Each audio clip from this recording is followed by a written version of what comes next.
90s, 62% of surveyed Americans described themselves as truly desperate about the issue of crime, twice as many as in the 80s, when crime was significantly higher. This is one of the stats Barry Glassner would draw on in his best-selling 1999 book, The Culture of Fear: Why Americans Are Afraid of the Wrong Things. In it, he cast doubt on news reports about the amount of humans suffering from illness and disability, dismantled the super predator kid myth, compared the costly war on drugs to the enabling of legal doctor-prescribed drug addiction, and declared that fear kept voters from supporting solutions for real and ongoing issues like poverty. In a land dotted with bigotries and endless TV, Glassner criticized the news media and journalists for their dual role in spreading and assuaging fears, writing, "Give us a happy ending, and we write a new disaster story." What were Americans afraid of in the era described as the end of history? Were these fears warranted? In the shadow of globalization and a proposed New World Order from George Bush,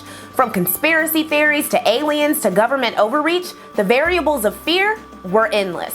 Mistrust of the government was relatively new for most non-Black Americans, and the general fear of other groups of people was empowered by media and the information highway of the internet. In this episode of Lectual Does the 90s, we'll take a deep and dark look into the American mind, body, and spirit. This video was researched, written, and filmed before Donald Trump re-entered the White House. And a lot of topics in this video are linked directly to things happening today. Seriously, in the next week, at least once after watching this, you'll look at a news story and be like, oh my God.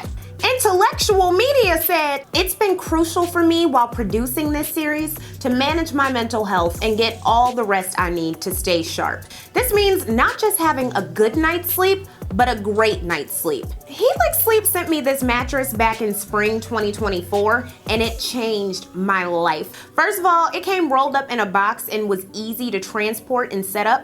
Fast forward to now, it's still plush, I still don't sweat, and there's no fiberglass.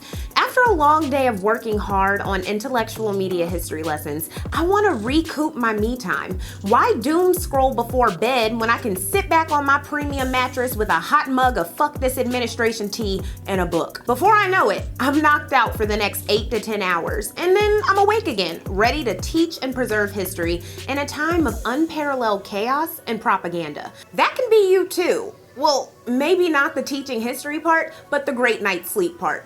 For President's Day, Helix is offering an exclusive offer to my audience, 27% off site-wide when you use the link in my description box. And this deal won't last. Shop now using the link in my description box until March 2nd. And thank you again to Helix Sleep for changing my life and making intellectual media the best it can be.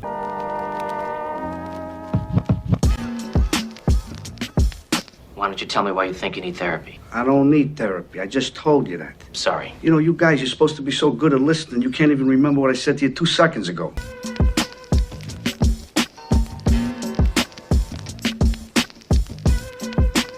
And I will not allow the people of this country to be intimidated. We're not negotiating. We're saying come out. Come out with your hands up. This matter is over.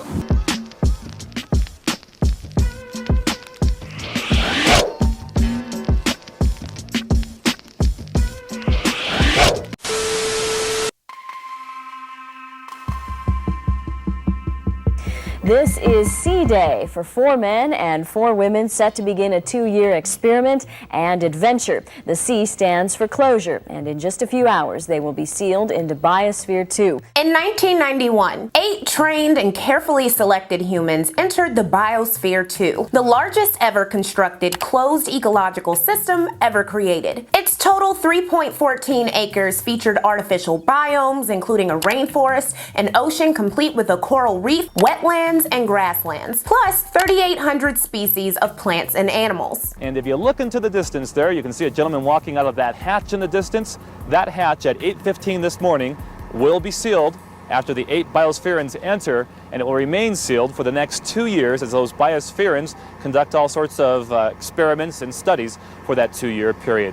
Built since 1987 in Oracle, Arizona, the experiment was designed to be a self-sustaining habitat to demonstrate how humans could survive on Mars. As it's the planet with the most similar conditions to Earth and the second closest planet, it's long been a quest by certain humans to travel there and colonize it. One of Biosphere 2's principal creators, John P. Allen, was described by Texas Monthly thusly. He believes that the human race has 300 million to 5 billion years left, and that the only way for mankind to achieve cosmic immortality is for humans to create biospheres as space seeds and to colonize planets like Mars. So Biosphere 2 planned to demonstrate with ingenuity, planning, and over $200 million, or nearly $500 million in today's money, how that could be done. The 8 crew members entered the Biosphere 2 on September 26, 1991, and wouldn't emerge until September 26, 1993. A bunch of drama ensued, including 2 separate cliques in the crew, a power struggle, cockroach infestations, food running out, lawsuits, a restraining order, a break-in, and a chunk of the scientific advisory committee for the program resigning. And shortly before the crew members re-entered the world, the Arizona Daily Star listed out all of the things brought into the Biosphere 2, which was supposed to be self-sustaining, mentioning that the airlock doors had been opened nearly 27 times. While some scientific discoveries were made, and one biospherian named Mark Nelson wisely assessed that it's so clear in here that if the environment is unhealthy, we are unhealthy, critique of the overall project was harsh. With Time magazine writing, "Now the veneer of credibility, already bruised by allegations of tamper-prone data, secret food caches, and smuggled supplies, has cracked. The 2-year experiment in self-sufficiency is starting to look less like science and more like a $150 million stunt." Biosphere 2 inspired the 1996 comedy movie Biodome, and you can learn more about the experiment and its follow-up, as well as its connection to Steve Bannon in this episode's glossary on Patreon. But for now, the importance of this story is that it was funded by Texas billionaire Edward Bass, who buried his aspirations for future humans to colonize Mars as a creative endeavor meant to forge a new environmental ethic. He'd say about space colonization, "It's an interesting concept. It's certainly a potential enterprise for the next century. It's not something I occupy myself with greatly today." But then and future billionaires, from business magnate Richard Branson to Amazon's Jeff Bezos to Elon Musk, were lusting after space travel and eventual colonization. In 1996, aerospace engineer Robert Zubrin released The Case for Mars, detailing a plan for the first human contact with Mars. There was little fanfare or government interest, and 2 years later he founded the Mars Society, a global group to make a human landing on Mars possible through active fundraising in the public and particularly private sector. At the group's first convention, they argued over the ethics of terraforming, or altering a planet's environment to become more like Earth. Even before the space race blossomed in the next decade, there were concerns about the ethics of intergalactic colonization and the reality that there were still problems to solve on Earth. Scientific ethics were a recurring feature of the 90s. 1990 marked the beginning of the 13-year international and publicly funded Human Genome Project, which sought to sequence human DNA and expedite a number of medical discoveries. The project featured the work of scientists from the US, Japan, China, the UK, and France. And because people feared that identified problems in genes would lead to discrimination in health insurance plans, in 1996 the United States passed the Health Insurance Portability and Accountability Act, or HIPAA. In 1997, Scottish scientists announced they created a clone from the DNA of an adult sheep, sparking wide media coverage, wonder, and outrage. Then they took an egg from a second sheep, removed its nucleus, and replaced it with a cell from that first sheep. The egg and its new nucleus then fused together, turning into an embryo, but with all the genetic characteristics of the first sheep, and none of the second. The sheep was named after Dolly Parton, as she was cloned from a mammary cell. While frogs had been cloned before, the first successful cloning of a mammal using the cells of an adult donor made some people wonder if human clones were around the corner. The potential benefits and dangers that could come from producing exact genetic copies of animals, possibly including humans, were staggering. Dr. Ian Wilmot led the research team that created Dolly. Clinton Clinton gave a federal bioethics advisory commission 90 days to report back to him on the implications of human cloning. And Ian Wilmot, the lead scientist of the Dolly experiment, testified that he opposed the use of their technology for cloning humans. Clinton banned federal funding for such research. Each human life is unique, born of a miracle that reaches beyond laboratory science.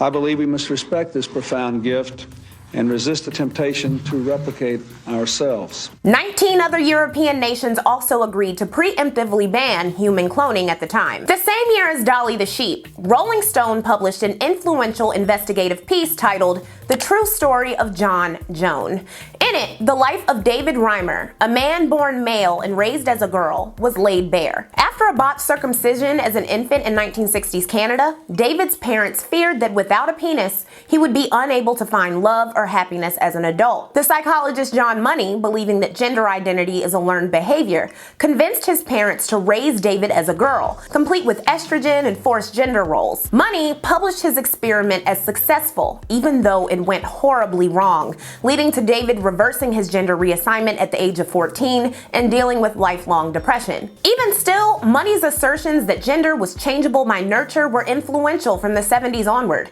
and a number of parents would make decisions about their intersex children because of his research. The 1997 article would generate new discussions on not just Money's questionable ethics, but the ethics of reassignment surgery for people born intersex at birth. Speaking of birth, arguments raged amongst religious Americans about playing God with fertility. In 1998, scientists successfully grew stem cells from donor cells extracted from an aborted human embryo, beginning a new ethical and legislative battle for the next decade. Additional opportunities for controversy arose in scenarios where women wanted to delay having babies by freezing their eggs, or if they couldn't naturally get pregnant and needed medical assistance. While freezing eggs wouldn't catch on until the next decade, in vitro fertilization technology became more advanced and popular, and new innovations continued ethics debates. In August 1996, the first three-parent baby was conceived when Maureen Ott's egg was successfully injected with a small batch of donor mitochondria. New and potent fertility drugs were also growing popular. In 1997, Bobby McCoffey gave birth to 4 boys and 3 girls,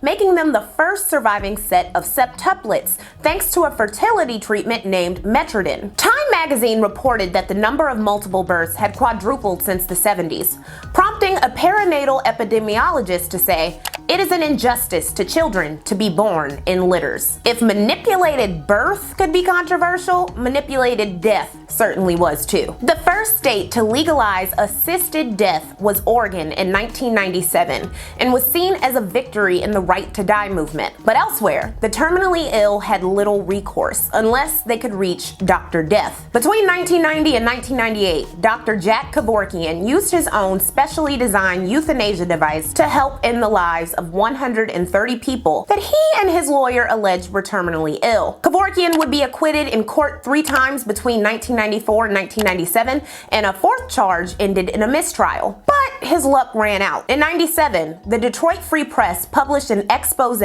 alleging that approximately 60% of the people who Kevorkian helped die were never terminally ill, and that counseling for each patient was extremely limited. In November 1998, when appearing on 60 Minutes, Kevorkian was shown helping end the life of a 52-year-old man dying of Lou Gehrig's disease, conflicting with earlier assertions that clients administered the lethal injections themselves. The decision to include the clip sparked conversation about media ethics and led to second-degree murder and controlled substance possession charges for Kevorkian in Michigan just 2 months later. And in 1999, for the first time, he was found guilty of second-degree murder and sentenced to 10 to 25 years. Euthanasia continued to be a sticky topic in cases in which people were in a persistent vegetative state. The same year that Kevorkian dared the authorities to challenge his activism, a man named Michael Schiavo attempted to have his wife's feeding tubes removed. Terry Schiavo had been vegetative since 1990, and her parents objected to Michael ending her life. Their legal battle would continue into the next decade, garnering international media attention. Euthanasia was inextricable from disability rights, which had been bolstered by by the 1990 Americans with Disabilities Act,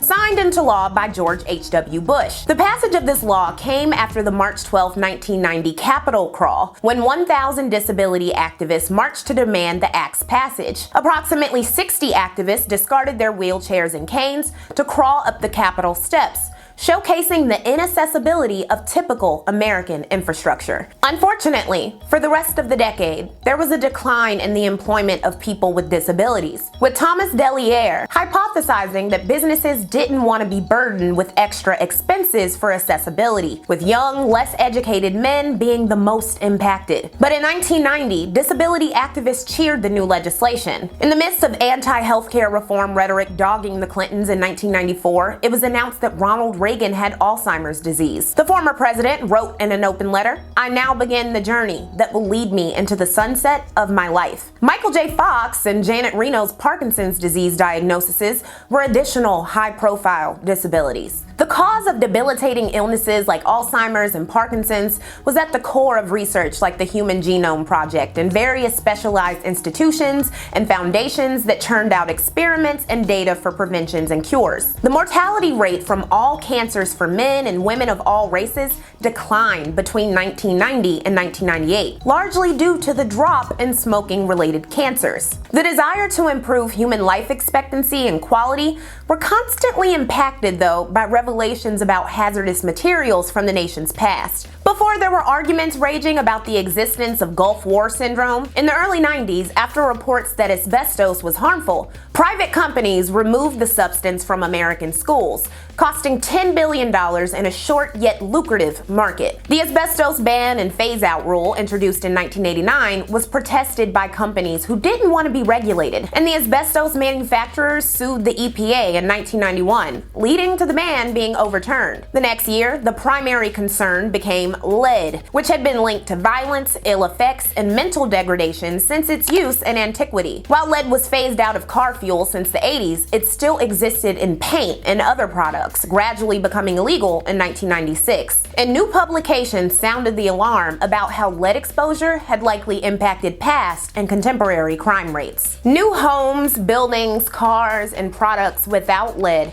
were much more accessible for those with money, bringing class and race into the conversation. In 1994, Clinton signed Executive Order 12898 to address environmental racism, directing the EPA to identify disparities and send money where needed, particularly when it came to the dumping of hazardous materials, which often resulted in contamination or spills. While good on paper, Sandra George O'Neill found that disparities in hazardous dumping and cleanups has continued, with the EPA relying on state and local governments, which are often racist, cheap, or both. In the case of ongoing environmental disasters, like in 1995 when 739 mostly poor, elderly, and black people without air conditioning access died in Chicago in just 5 days from a heat wave, inequities were made abundantly clear. You can't contribute it all to heat. But I mean, you can, it's impossible. At the time, former Mayor Daley felt the heat himself, in denial of what he was being told by the experts, that the cumulative effect of days of heat and humidity and the lack of air conditioning led to the deadliest natural disaster in Chicago's history. The medical examiner's office was forced to bring in a refrigerated truck as an overflow, inundated by the surge in deaths. Churches and funeral homes also struggled to keep up. When it came to the general practices of businesses following the letter of the law, harming humans and the environment, even if illegal, was forgivable if a company had enough cash. Take the cruise industry. Reported the Department of Justice in 1999, Royal Caribbean Cruises, one of the world's largest passenger cruise lines, has agreed to pay a record $18 million criminal fine and has agreed to a 21 federal felony count plea agreement for dumping waste oil and hazardous chemicals and lying to the U.S. Coast Guard. Throughout the 90s, crew members had falsified so many records in 5 of the company's ship logs that an assistant U.S. attorney called them fairy tale books. According to the Tampa Bay Times, in defending itself, Royal Caribbean, a Liberian corporation with its headquarters in Miami, made what the Justice Department described as an unprecedented claim that a private company doing business in the United States is immune from criminal prosecution because its ships fly foreign flags. This defense didn't fly, and the resulting judgment was the largest prosecution of a passenger liner for ocean pollution and would would lead to more legislation and critiques of cruises as floating cities that upset the environment. But the dumping would continue. No industry was able to buy itself out of trouble quite like big tobacco. While smoking culture had been a major part of American history, it underwent massive changes in the 90s. Years of growing resentment towards smoking reached new heights in 1990, when the law banning smoking on all cross-country U.S. flights under 6 hours went into effect. Single mother and paralegal Erin Brokavitch became a whistleblower in 1993 when she found that the utility company PG&E poisoned the local water supply of Hinckley, California, and increased the risk of cancers. Her lawsuit on behalf of the town was settled in 1996 for $333 million, and her story would later become a movie starring Julia Roberts. The story left Americans to wonder how many small towns were being impacted by big business. This warning light will now stay on permanently on virtually all 17,000 domestic flights a day in the United States. Only the handful of flights lasting more than 6 hours will allow cigarette smoking after today. Most passengers say they can now breathe easier. I think it's just much cleaner, healthier, safer. I think it's great. New Jersey Senator Frank Lautenberg, once a 2-pack-a-day smoker himself, led the fight against in-flight smoking. The tobacco industry insists that the ban is unnecessary and discriminatory, and today some smoking passengers were fuming. If I choose to smoke, that's my right. I almost drove. In an effort to soothe smokers, the American Lung Association handed out survival kits of mints and chewing gum. In the same year, smoking was banned in all public buildings, including bars and restaurants in San Luis Obispo, California, making it the first in the world. 250 cities and municipalities in the state would have anti-smoking measures in the next 2 years alone. Also in 1990, Marlboro man Wayne McLaren announced he had been diagnosed with lung cancer, becoming an aggressive anti-smoking activist who rattled Philip Morris so badly they lied about using him as talent. Said McLaren, "I'm dying proof that smoking will kill you." 2 years later, McLaren died of lung cancer, the month after the Supreme Court ruled that warning labels, in use since 1965, weren't a shield from lawsuits against tobacco companies. This was a game changer. In May 1993, a lawyer named Mike Lewis hatched a plan to sue the tobacco industry on behalf of the state of Mississippi for costs associated with providing health care to smokers. Anti-smoking campaigns targeted pregnant women and criticized the traditional narrative of smoking as cool. They say nicotine isn't addictive.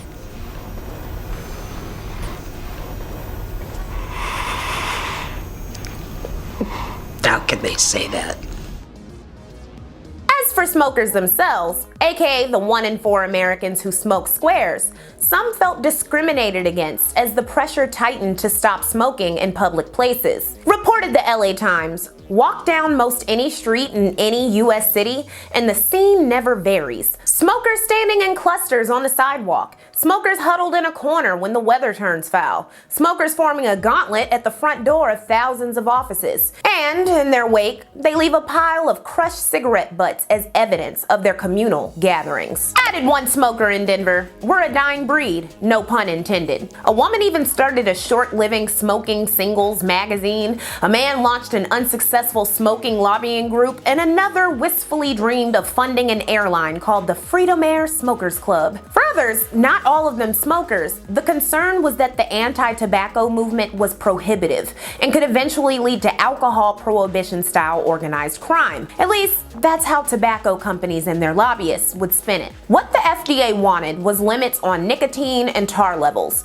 more control over distribution, and preventing minor access, plus reducing the fire hazards of cigarettes, not prohibiting them entirely. But that was just too many regulations for big tobacco. In February 1994, FDA Commissioner David Kessler announced the agency would discuss the regulation of tobacco as a drug because of nicotine, which the companies historically manipulated and spiked to increase addiction and lied about. The next month, smokers filed a national suit against tobacco companies as congressional hearings began. In April, 7 chief executives at the leading tobacco companies said cigarettes weren't addictive, and it's no wonder the Justice Department would investigate the officials for perjury in the months that followed. On May 23rd, the Mississippi Attorney General sued the tobacco industry for $940 million spent to treat smokers, leading to West Virginia, Massachusetts, Minnesota, and more following suit. 2 years later, tobacco companies would jointly settle with 5 states and 47 companies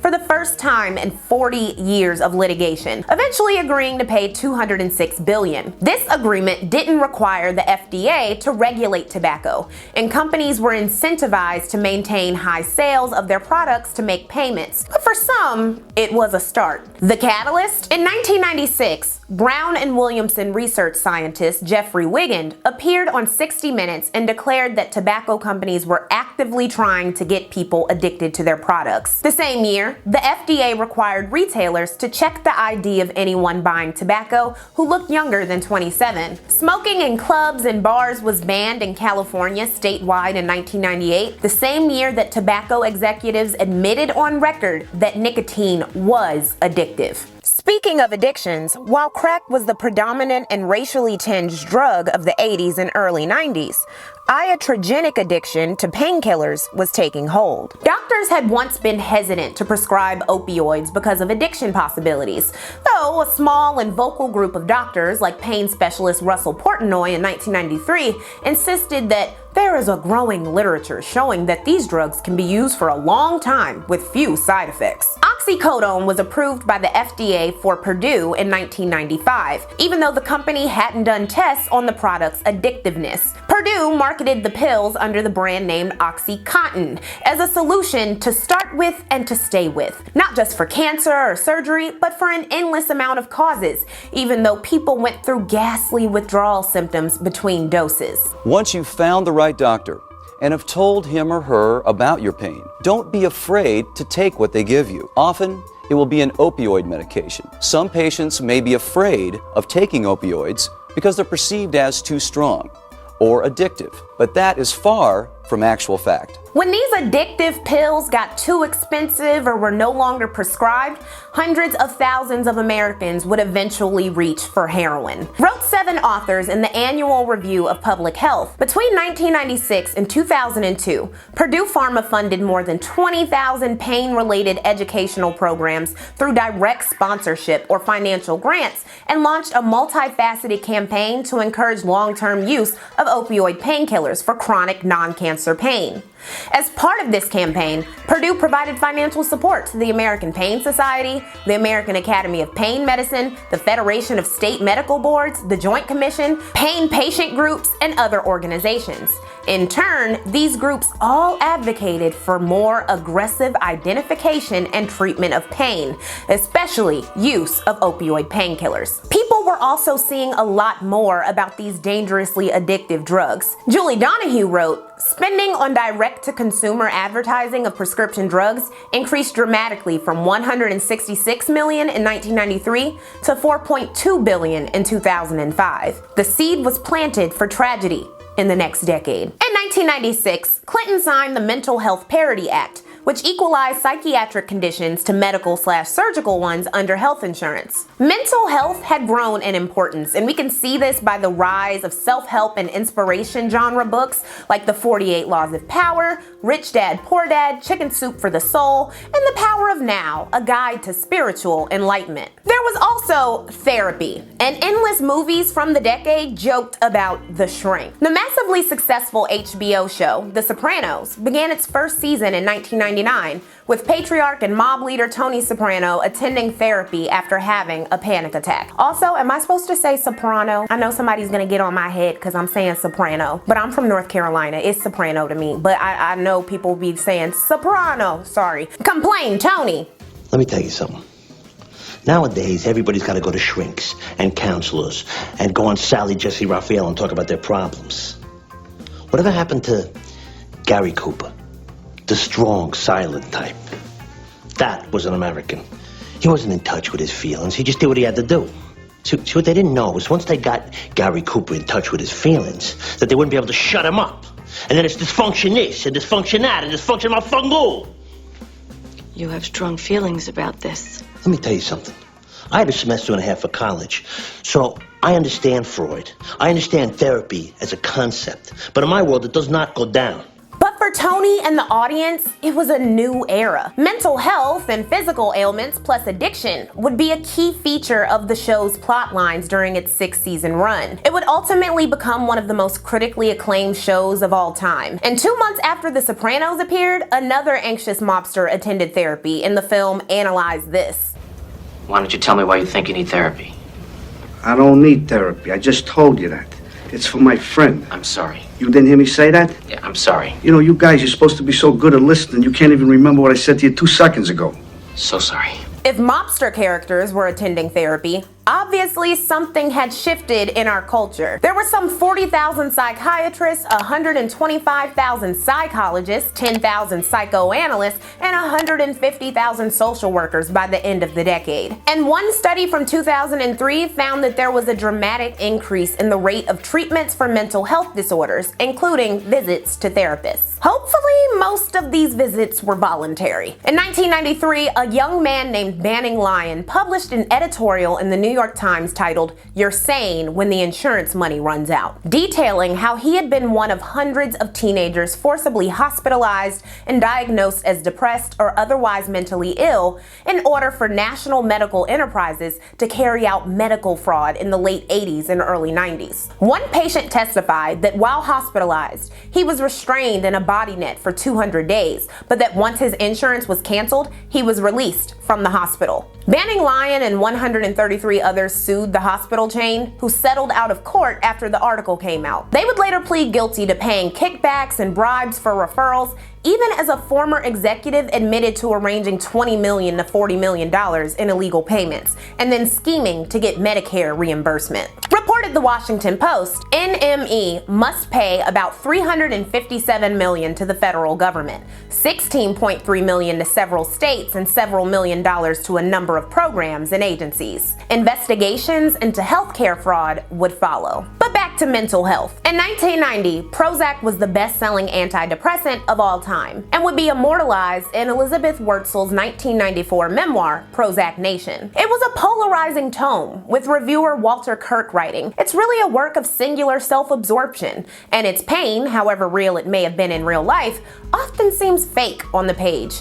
Depression is not so much described as used to garner sympathy and admiration." 2 years previously, Pfizer introduced Zoloft, another antidepressant. And by 1999, Americans were spending $11 billion a year on antidepressants, and 25 million people were being prescribed Prozac. Because Medicaid and the Children's Health Insurance Program were expanded during the decade, and the FDA rapidly approved new medications, drug spending and costs rose. Plus, advertising drugs directly to consumers became less restricted in 1997. The touting of miracle drugs as cures for various ailments would be tangled up in broader conspiracy theories about big pharma and controversial illnesses like HIV/AIDS and newly understood disabilities like autism. In 1998, British physician Andrew Wakefield published highly erroneous and manipulated findings linking autism to vaccines, and the damage would unfold in the next decade. That same year in Maine, a woman named Valerie Emerson was threatened with having her son Nicholas taken away. Why? She and Nicholas were both HIV positive, and she refused to give him AZT, which had been approved back in 1987 and approved for children 3 years later. Between 1994 and 1999, it was the #1 measure to prevent HIV being passed from mother to child. Valerie's 3-year-old daughter, who also had HIV, died while being treated with AZT. So, Valerie stopped taking the drug and giving it to her son. Maine's Department of Human Services demanded custody of Nicholas if his mother refused to treat him, sparking a lawsuit that attracted the attention of groups who didn't believe that HIV caused AIDS. Said Valerie, "I think the medication on the market now will be unheard of in 5 years. Why should we be guinea pigs?" Ultimately, a Maine judge struck down the DHS request and Valerie kept her son. Another HIV positive mother, Christian Maggiore, was an outspoken HIV denialist. She started an organization to convince pregnant women with HIV to not take AZT and other prevention drugs in the mid-90s, and her own 3-year-old daughter would later die of AIDS. At what point could someone be compelled to take drugs? To stop them from dying? To stop them from hurting themselves?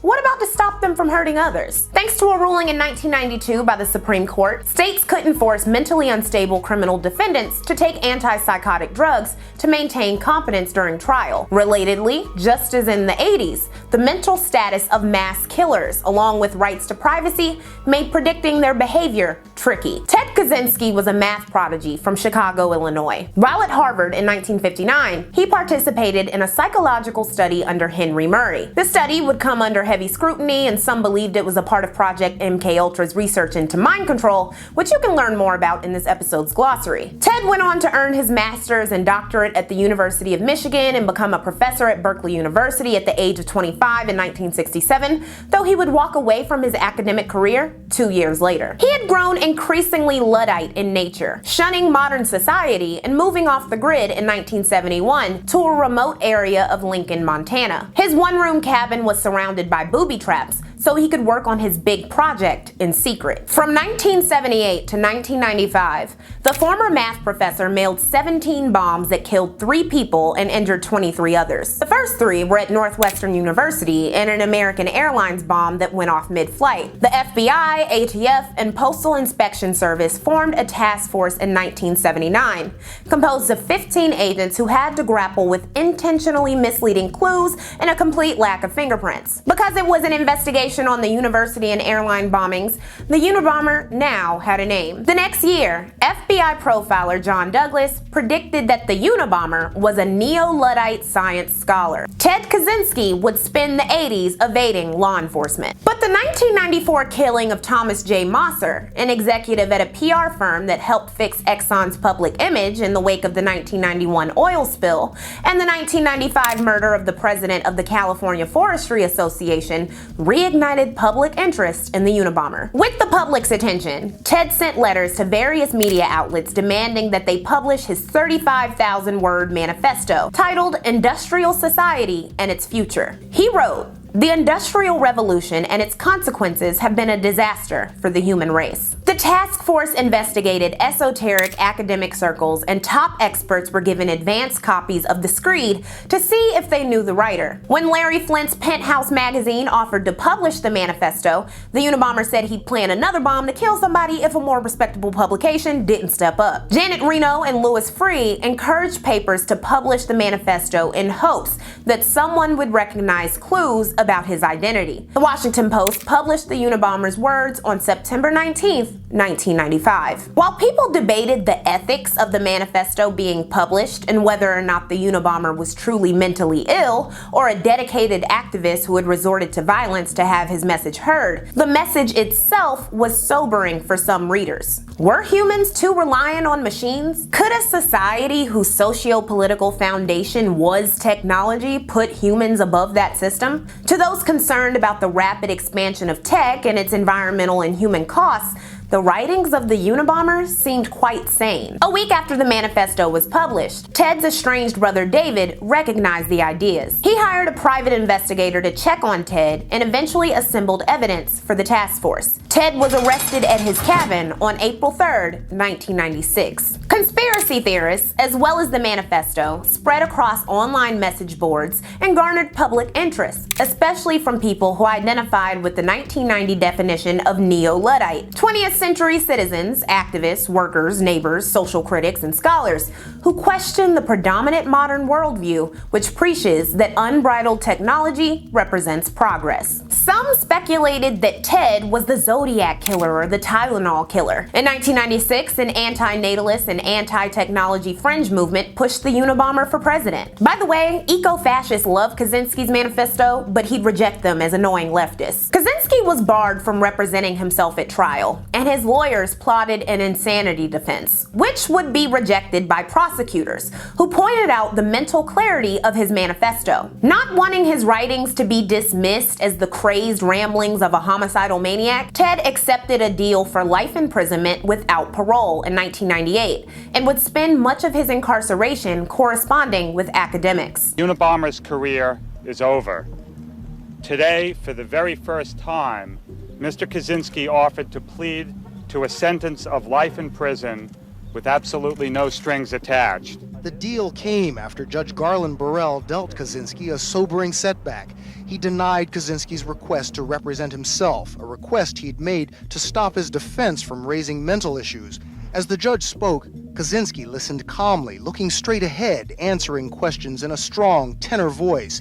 When asked his occupation, he responded, "That's an open question, Your Honor. I suppose now I'm a jail inmate."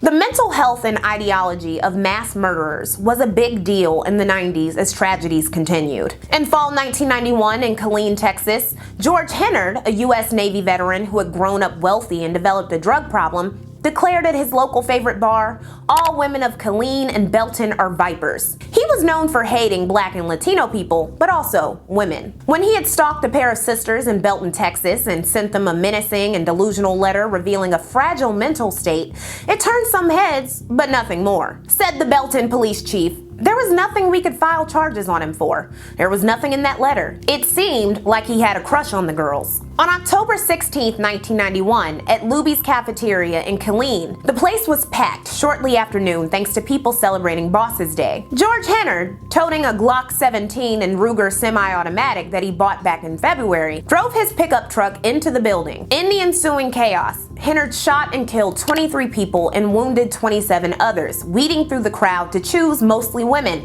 though allowing a mother clutching a crying baby to leave. Thanks to a man throwing himself out of a window to avoid being shot, people escaped before Hennard took his own life in a standoff with police. As a result, Representative Chet Edwards of Waco, Texas, stopped opposing a gun control provision in the state's pending crime bill. But the provision didn't pass, and he was ultimately dragged by his constituents and gun rights supporters. Said the Texas State Rifle Association spokesman, "Maybe somebody could have stopped that crazy guy in there had there been an armed citizen. Maybe then he wouldn't have got so far." The very next month in Royal Oak, Michigan, a man named Thomas McIlvaine killed 4 of his former co-workers at the post office and ended his own life. The concept of going postal had been ramping up since the late 80s. And a congressional committee investigated the massacre, finding that the autocratic paramilitary management techniques used there helped create an environment that drove a man to kill. The mental grind of the high-intensity postal workforce was once again under examination on May 7, 1993, when 2 postal workers went on 2 separate shooting sprees in Dearborn, Michigan and Dana Point, California within hours of each other. USPS began hiring workplace environment analysts for each of its postal districts, and these events also inspired a video game, Postal. Mass shootings, while predominantly committed by white men, weren't limited to them. On December 7, 1993, a Jamaican immigrant named Colin Ferguson shot and killed 6 people on a Long Island Railroad train using a semi-automatic pistol. His checkered past included harassing a woman on a train, announcing in a university class that white people should be killed, and prolonged mental illness exhibited to everyone who knew him. During his shooting spree, he was subdued by people on the train and was eventually arrested and went to trial. His lawyers would try to claim that Ferguson had been driven temporarily insane by a condition called Black Rage, and he eventually fired them before defending himself in a 1995 televised trial that was overshadowed by O.J. Simpson. Even though it was peppered with grandstanding, conspiracy theory allegations, a request by Ferguson that Bill Clinton serve as a witness, and it was broadcast on court TV, it just couldn't compete with O.J.'s trial. Ferguson was found guilty on 6 counts of murder. Beneath the mental illnesses that made mass murder more frequent, there was the availability of handguns and the power of the NRA to contend with. When Clinton signed the Brady Handgun Violence Prevention Act in 1993, he also had the support of Ronald Reagan, who 2 years previously wrote an opinion piece in the New York Times entitled "Why I'm for the Brady Bill." After all, he and James Brady were the ones at the center of the shooting that sparked the bill in the first place. In 1994, the federal assault weapons ban was also supported by Gerald Ford, Carter, and Reagan, though it was set to expire 10 years later. These developments seemed to signal what conspiracy theorists had been claiming for years. The government is coming to take your guns. Whether you were mentally ill and paranoid or filled with fear and loathing, this would not stand.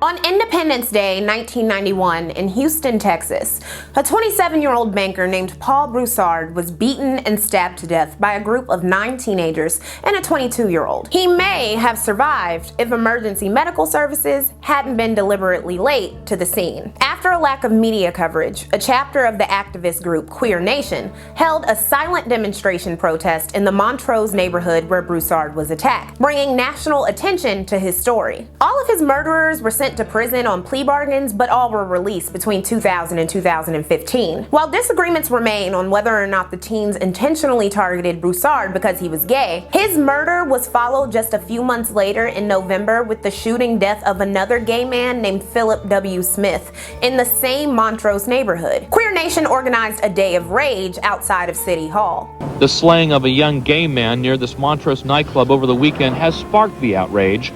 Police say the man was gunned down just because his attacker hated gays. This is the same place where this summer a Houston banker, Paul Broussard, was beaten and stabbed to death. 10 young men were arrested in Broussard's death. To stop gay bashing, police responded by conducting an undercover sting operation in which several officers were beaten up. The man who headed up that operation says his force will take to the streets again if the police chief orders it. We can go out into an area and blanket the area with officers and make arrests, but when we pull out, eventually crime is going to come back, especially in an area like that. That's the reason you could be going back again? Yes. Gays are calling on the city to act before more of them become targets of hate crimes. Houston police launched Operation Vice Versa, sending undercover cops into Montrose to pose as gay men. After a flurry of violence and harassment that validated queer Houstonians' fears, the operation was stopped. Queer Nation created a community watch named Q Patrol to watch for potential homophobic violence. Transphobia came into a national spotlight after the 1993 murder of Brandon Teena, a trans man living in Humboldt, Nebraska. After being raped by John L. Lauder and Marvin Nissen at a Christmas Eve party, Brandon reported his rape to police and underwent a rape kit that was later lost. Police refused to press charges, specifically because Brandon was trans. On New Year's Eve, Potter and Nissen shot and stabbed Brandon, killing him along with 2 others, including a disabled black man named Philip Devine and a white woman named Lisa Lambert. Exposing the attitude of the region, Lisa's mother, who found the bodies, would testify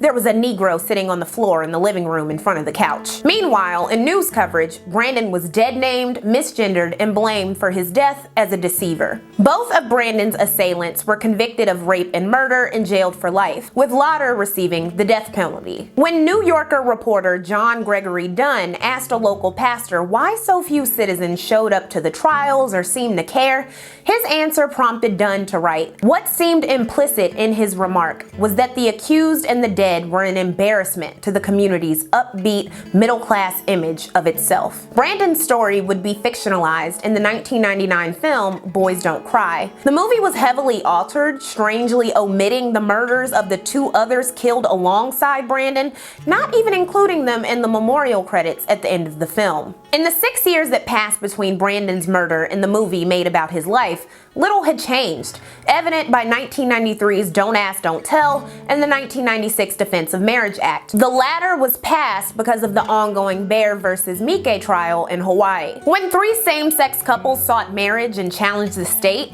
it generated fears that gay people would want equality. The state declined to issue marriage licenses, leading to a judge in 1993 rejecting the state's argument for not issuing them. As the case wound its way up the judicial ladder, Republicans made same-sex marriage a point of contention going into the 1996 elections and introduced the DOMA, which would ban federal recognition of same-sex marriage, warned the House Judiciary on the legislation. Redefinition of marriage in Hawaii to include homosexual couples could make such couples eligible for a whole range of federal rights and benefits, because that's so bad. The act passed easily with bipartisan support, prompting Clinton to say, "This should not be cause for any sort of discrimination or gay bashing." Massachusetts Democrat Senator John Kerry rebuked the decision.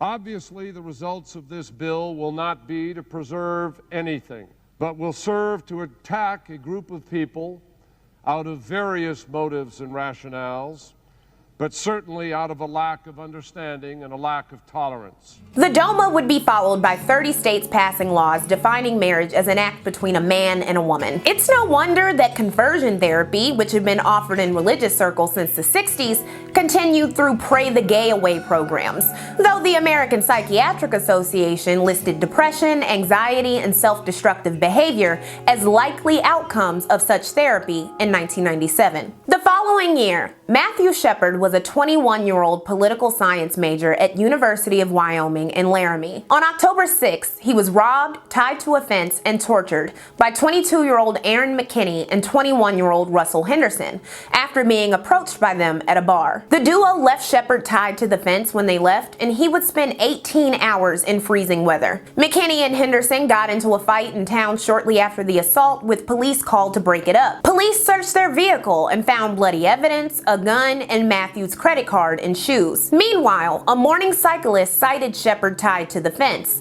initially thinking he was a scarecrow. Because of the extent of his injuries and the exposure, Matthew was placed on life support and ultimately died. The news went national, causing debate on the need for a federal hate crime law.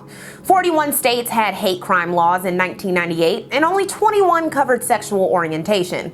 But Wyoming wasn't one of them. When Aaron and Russell were arrested, they claimed they pretended to be gay so that they could rob Matthew. Russell accepted a plea deal for murder and kidnapping, avoiding trial, while Aaron attempted to use a gay panic defense. He was found guilty of murder, but because Shepard's parents were anti-death penalty, they helped secure life imprisonment. At Matthew's funeral, members of the Westboro Baptist Church, led by Fred Phelps, picketed with homophobic slurs and signs. This catapulted the hate group into the national spotlight. Along with the lynching murder of James Byrd Jr. in Texas the following year, Matthew Shepard's murder inspired a federal hate crime law. A major connection to these violent crimes of the 90s was the way LGBT people were depicted in media, especially talk TV, where American fears were confirmed and encouraged by stereotypes and manipulation. Not all talk shows set out to be divisive like the canceled Morton Downey Jr. show, but what made for the best ratings? Described the Chicago Tribune in 1991, "Don't expect to see Boris Yeltsin as a guest on Jenny Jones. This show is like one of those puppies, cute, playful, and fluffy." Added Jenny, "This show is not for people who are looking for the sensational tabloid stuff. We will still do serious topics, but we will do them with a smile." Get the headphones off of John and let's have John come out here and see who has the crush on him. Here's John.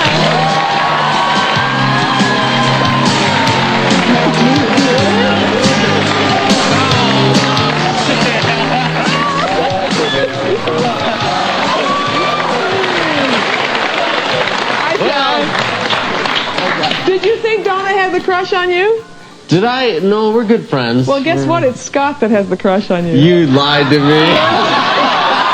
In March 1995, a gay Air Force veteran and talk show junkie named Scott Amador appeared on the Jenny Jones Show to reveal his crush on a neighbor, Jonathan Schmitz. The pair were from Lake Orion, Michigan. Schmitz thought he was going on the show to meet a woman, while producers said they told him his crush could be male or female. Before we talk, take a look at, it'll show a little playback of what Scott said about you, John. Take a look at that monitor right down here?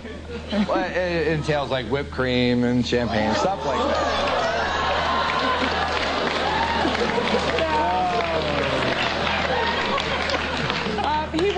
Scott was pretty open about he's been fantasizing about you since he saw you under that car for the first time. He had an under the car fantasy and he had a hammock fantasy he's been telling us about. Did you have any idea that he liked you this much? No, I did not. Can you tell us what your status is? Are you involved with anybody or? No, but I am definitely heterosexual, I guess you could say.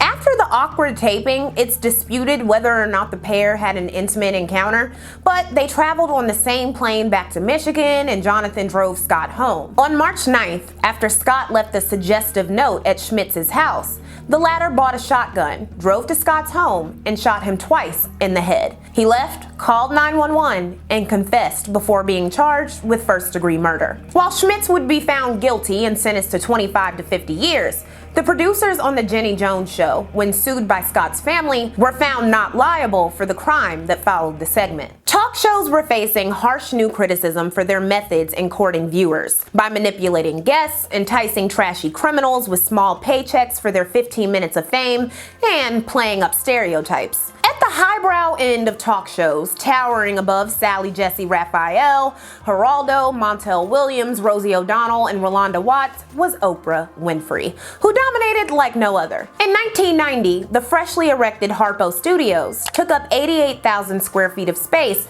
in Chicago's West Loop neighborhood, which had been growing vacant since the 70s. Oprah's impact can't be understated because from 1993 to 1996, the city invested $49 million into the neighborhood, with the studio as an anchor. Oprah filmed 2 shows a day, Tuesdays through Thursdays, attracting tourists from across the country. The revitalization of the neighborhood was celebrated for attracting 5,000 new lofts and a bunch of business. As Oprah's success rose, the confessional daytime talk show satisfied a predominantly white, middle-class, and middle-aged audience. While other shows were getting trashier, Oprah began focusing on spiritual wellness, altruism via philanthropic efforts, geopolitics with a neoliberal point of view, and importantly, her book club. And what we want to do is start a book club here on the Oprah Show, because I know a lot of you are in reading clubs out there and you have a book of the month and so forth. And I want to get the whole country reading again. Those of you who haven't been reading, I think books are important.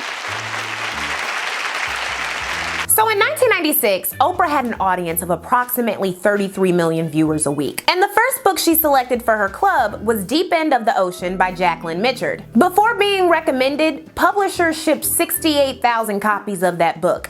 By 1999, it had sold 4 million. During a time of talk show slurs and fights, the wealthiest black woman in the country was encouraging people to read. Like, that cannot be understated in its importance. In 1999, when Oprah was worth over $425 million, book club episodes were attracting 13 million viewers, and it created 28 consecutive bestsellers. Not only did this encourage the creation of other book clubs, with some 500,000 nationwide by the end of the decade, but this impacted the publishing industry, as authors vied for a coveted sticker and editors sought moving, painful human stories, most often by women. If Oprah wasn't grabbed by the narrative in the first 50 pages, she moved on. But when she loved a book, she asked publishers to provide 500 copies for her audience and 10,000 to libraries in exchange for her endorsement. The Oprah Effect was evident. You have a vice presidential candidate in mind?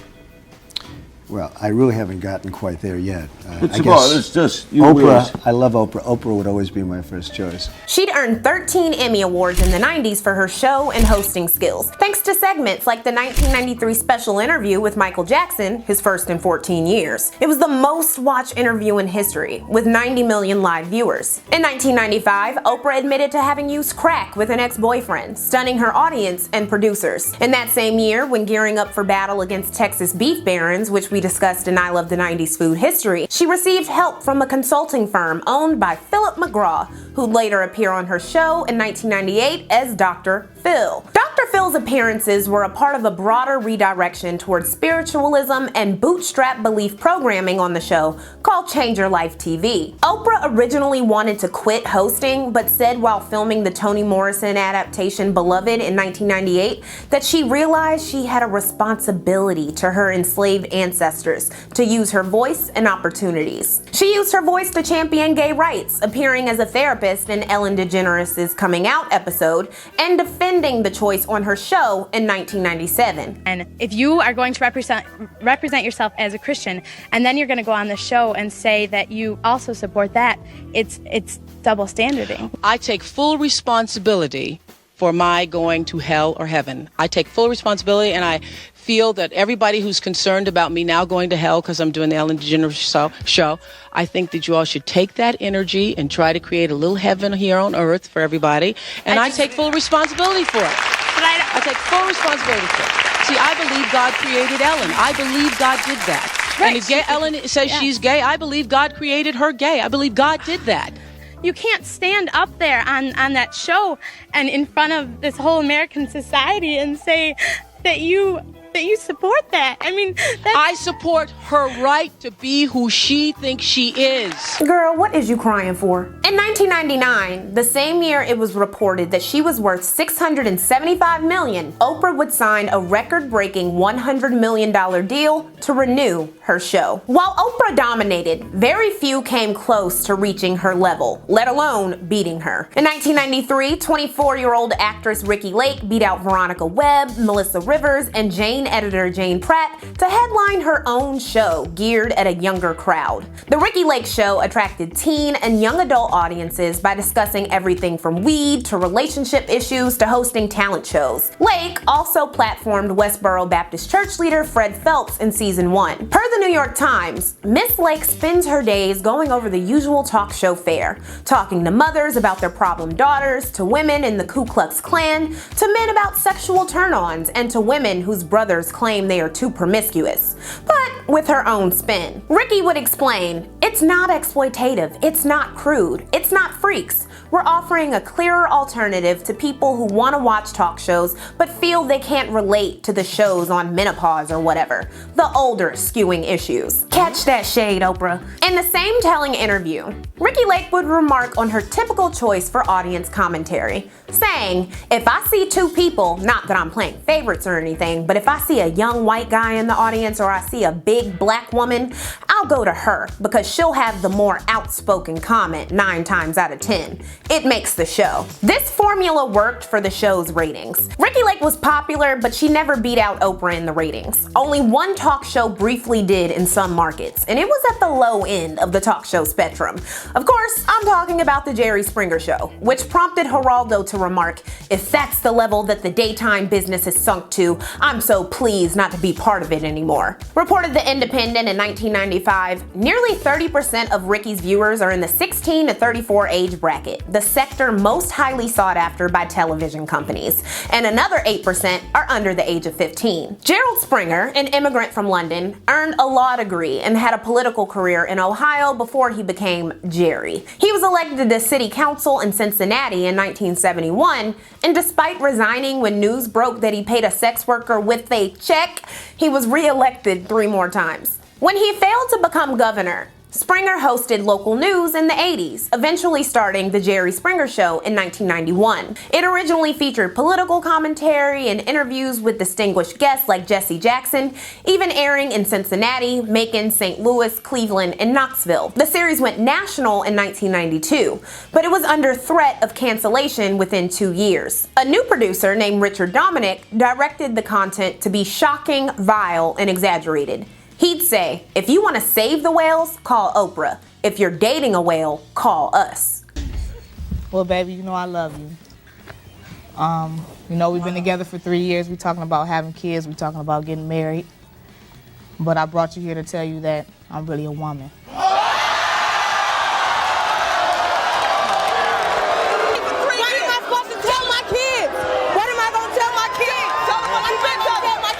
In addition to adulterers and Klan members, the show gave marginalized people like trans people and sex workers space to lean into stereotypes and stimulate stigma, notably whenever a trans woman was assaulted by a partner once her sex at birth had been revealed. But one of the most controversial episodes of the show was when it filmed something about bestiality. 1 month after producers declared they were eliminating violence from Jerry Springer, reported the Cincy Post in 1998. The show features a man describing his 5-year marriage to his horse, a woman recounting her romance with her dog, and a man who says he's attracted to canines, not people. Most affiliates didn't air the episode, thanks to massive backlash. The same month it was reported that Jerry was beating Oprah in some TV markets.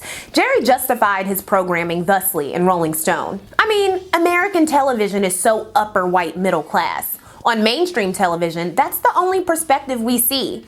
And so here, you have a show that just defies all these traditions, where the people on it don't speak the king's English, they're not rich or powerful, and most of them don't have an education. But the critics don't want to see that, and that's very, very elitist. Celebrities are always going on television talking about their most intimate moments, who they've slept with, the whole bit. But when regular people do it, we call it trash. It's such a double standard." Wow, he kinda did an okay job spinning his shitty TV show. The violence Lawrence eventually returned to Springer amidst a book deal, a parody movie about him called Ringmaster, Too Hot for TV home videos, lucrative merchandise, and public appearances. Jerry took home $9.5 million in 1998 alone, according to Forbes. Steve Wilkos, a cop moonlighting as a bouncer and security guard on the show, had a growing fan base and press by 1999, the same year that the show was spoofed in Austin Powers' The Spy Who Shagged Me.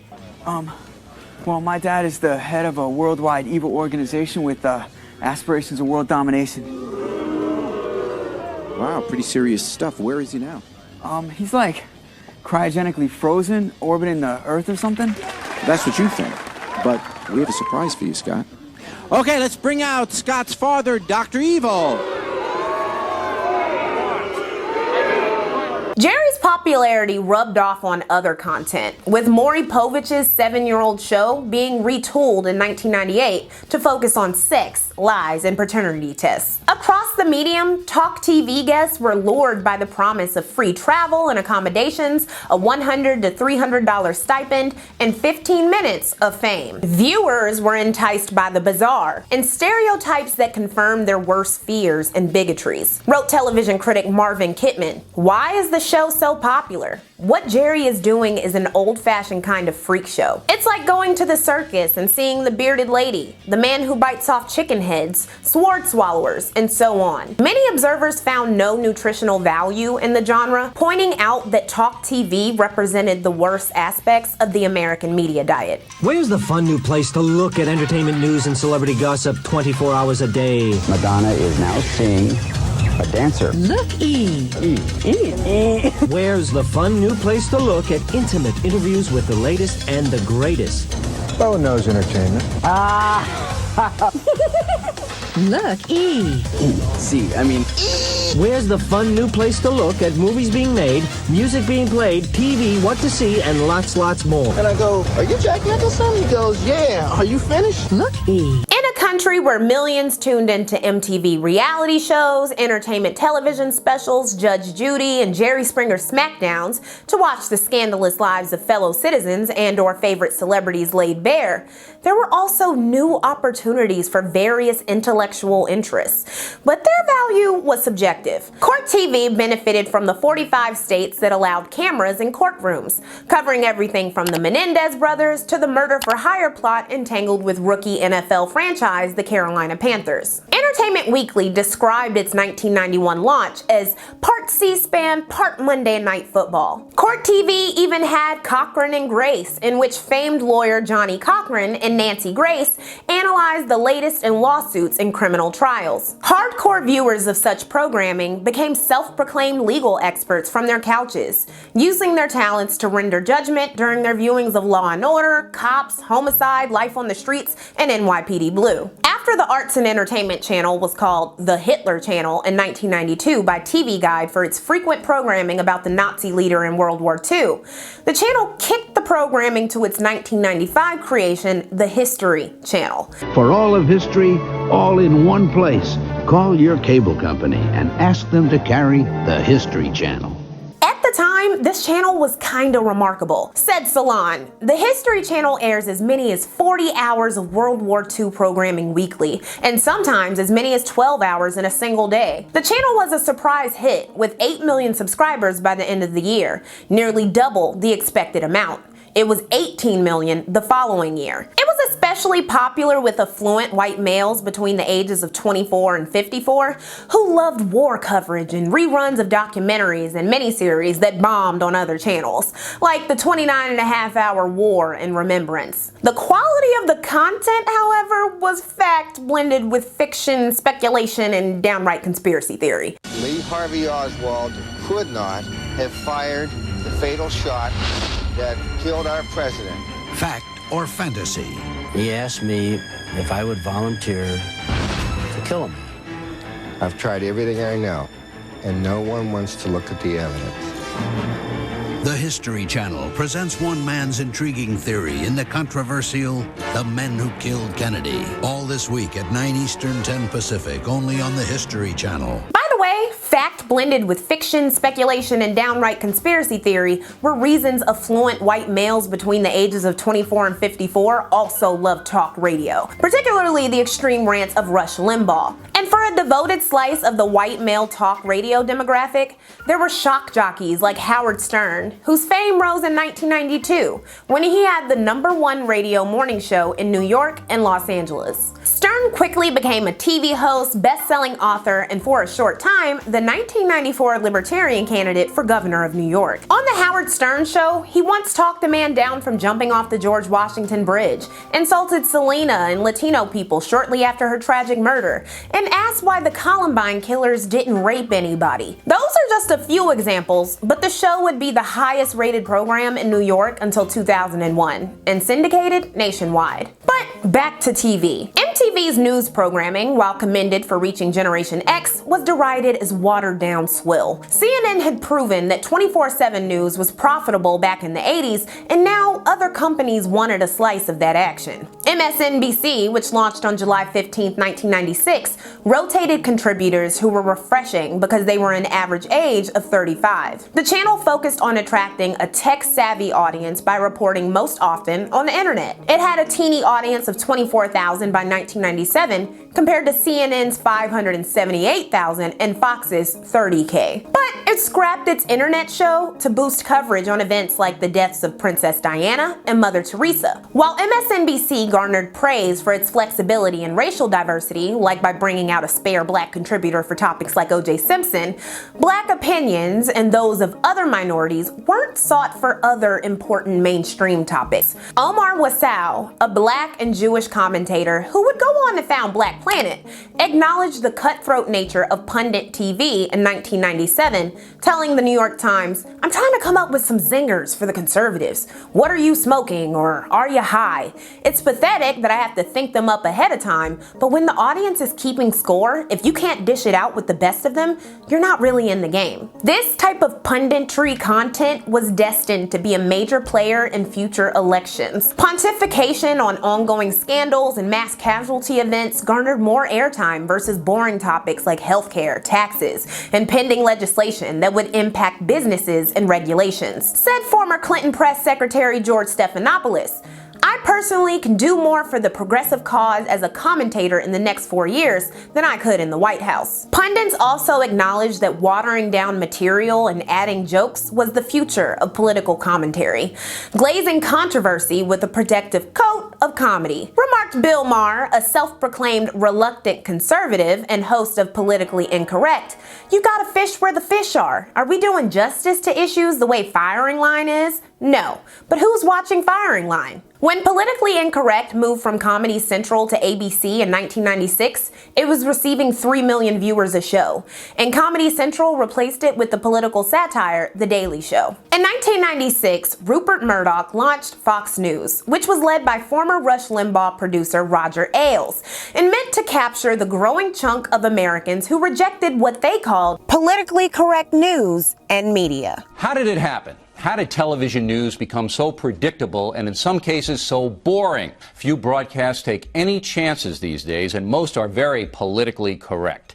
Well, we're going to try to be different. Welcome to Hannity and Combs on the Fox News Channel. I'm Sean Hannity. Each weeknight at 9 p.m. Eastern, Alan and I will bring you an intelligent and passionate discussion of the major news issues of the day. One of the channel's first successes, Hannity and Combs, was a point-counterpoint style news program featuring the abrasive bigot Sean Hannity and Alan Combs, beginning in 1996. Fox advertised radio host Combs as a liberal while he himself would admit to being a moderate, telling USA Today in 1995, "I think I'm quite moderate.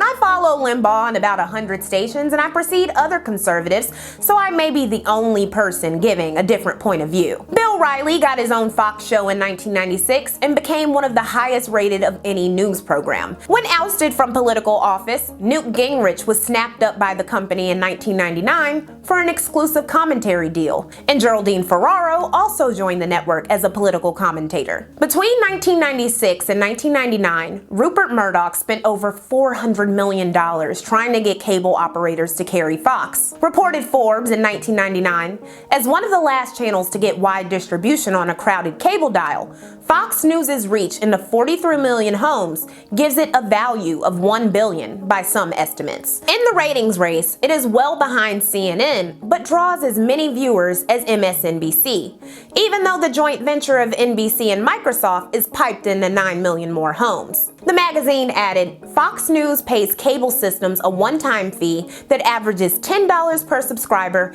in return for a 10-year contract to carry the service. And this is how Fox News would eventually come to dominate the American media diet. Two FBI agents assigned to the same cases for different reasons. No explainable cause of death. Do you have a theory? You believe in the existence of extraterrestrials. One a skeptic, one a believer. Both trying to answer questions that were never meant to be uncovered. I think those kids have been abducted. By who? By what? Seal this up. Nobody sees or touches this. Distinguishing features indicate subject is not human.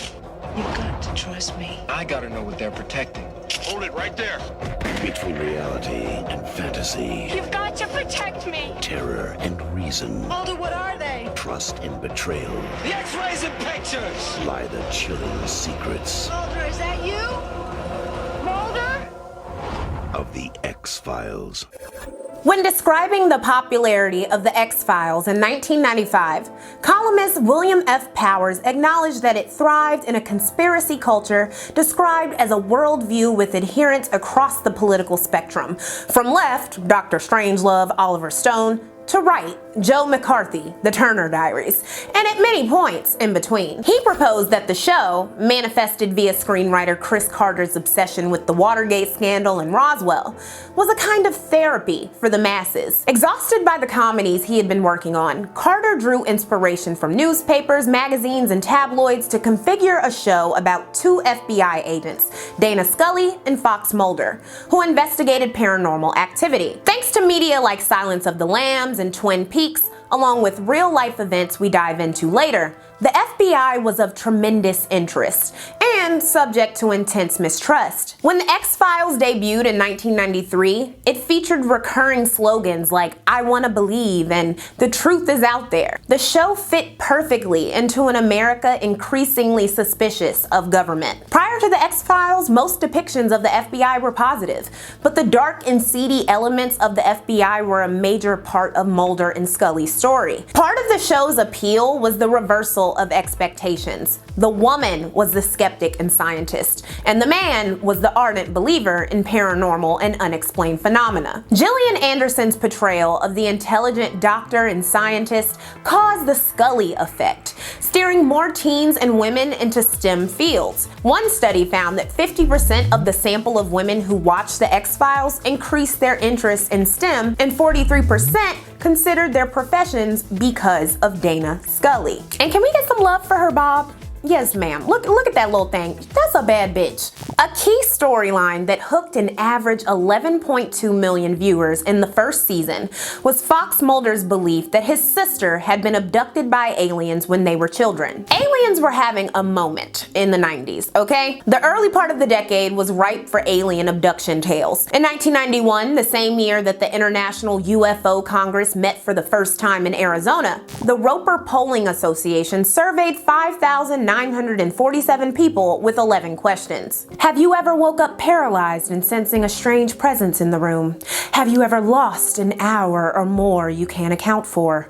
Have you ever felt as if you were flying? Have you ever seen balls of light in your room? Have you ever found scars on your body you could not explain? Out of those nearly 6,000 surveyed, 119 answered yes to at least 4 of those questions. And the poll had been partially sponsored by Bud Hopkins, an author and believer who had been collecting abduction stories and research since the 70s. He and others believed that aliens were doing human breeding experiments. Another poll sponsor was David M. Jacobs, whose interviews with 60 abductee believers was published in the 1992 book Secret Life. Most claim to have been abducted as children and implanted with a device in their ear or nose. Carter was inspired by these ongoing theories and the work of his friend John E. Mack, a psychiatrist who concluded that approximately 3% of Americans believed they had been abducted by aliens and had even been sexually assaulted by them. Said a skeptical Carl Sagan in 1993, "Tell me,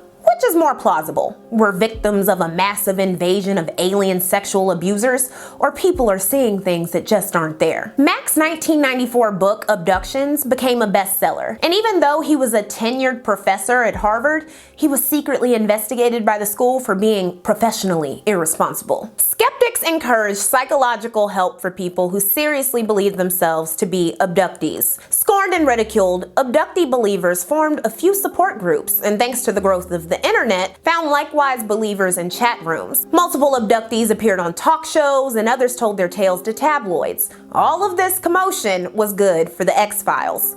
The popularity of the show caused more interest in science fiction, and Science Fiction Age launched in 1992, the same year the Sci-Fi Channel debuted. 3 years later, the network had 18 million subscribers, airing a bevy of B-movies and old shows like The Twilight Zone and Night Gallery. Over at Fox, an executive mentioned, "As we near the year 2000, people are becoming more open to what lies beyond that magical moment. At the so-called end of history, people wanted to imagine the possibilities of what that meant." Astutely, Fox introduced Sliders in 1995, which explored parallel universes. The debut episode featured a world where the Soviets won the war, causing critics to describe it as a Mighty Morphin Power Rangers for teenagers who actually read newspapers. Matt Groening's Futurama, introduced in 1999, was a comedic medley of predictions about the future and 90s pop culture that satirized bureaucracy, capitalism, techno-fascism, evil scientists, the military-industrial complex, and American society. And by the way, it was so much better than The Simpsons. Go ahead, drag me, I said it. In film, science fiction became a much more serious blockbuster contender. Well, why the big secret? People are smart, they can handle it. A person is smart. People are dumb, panicky, dangerous animals, and you know it.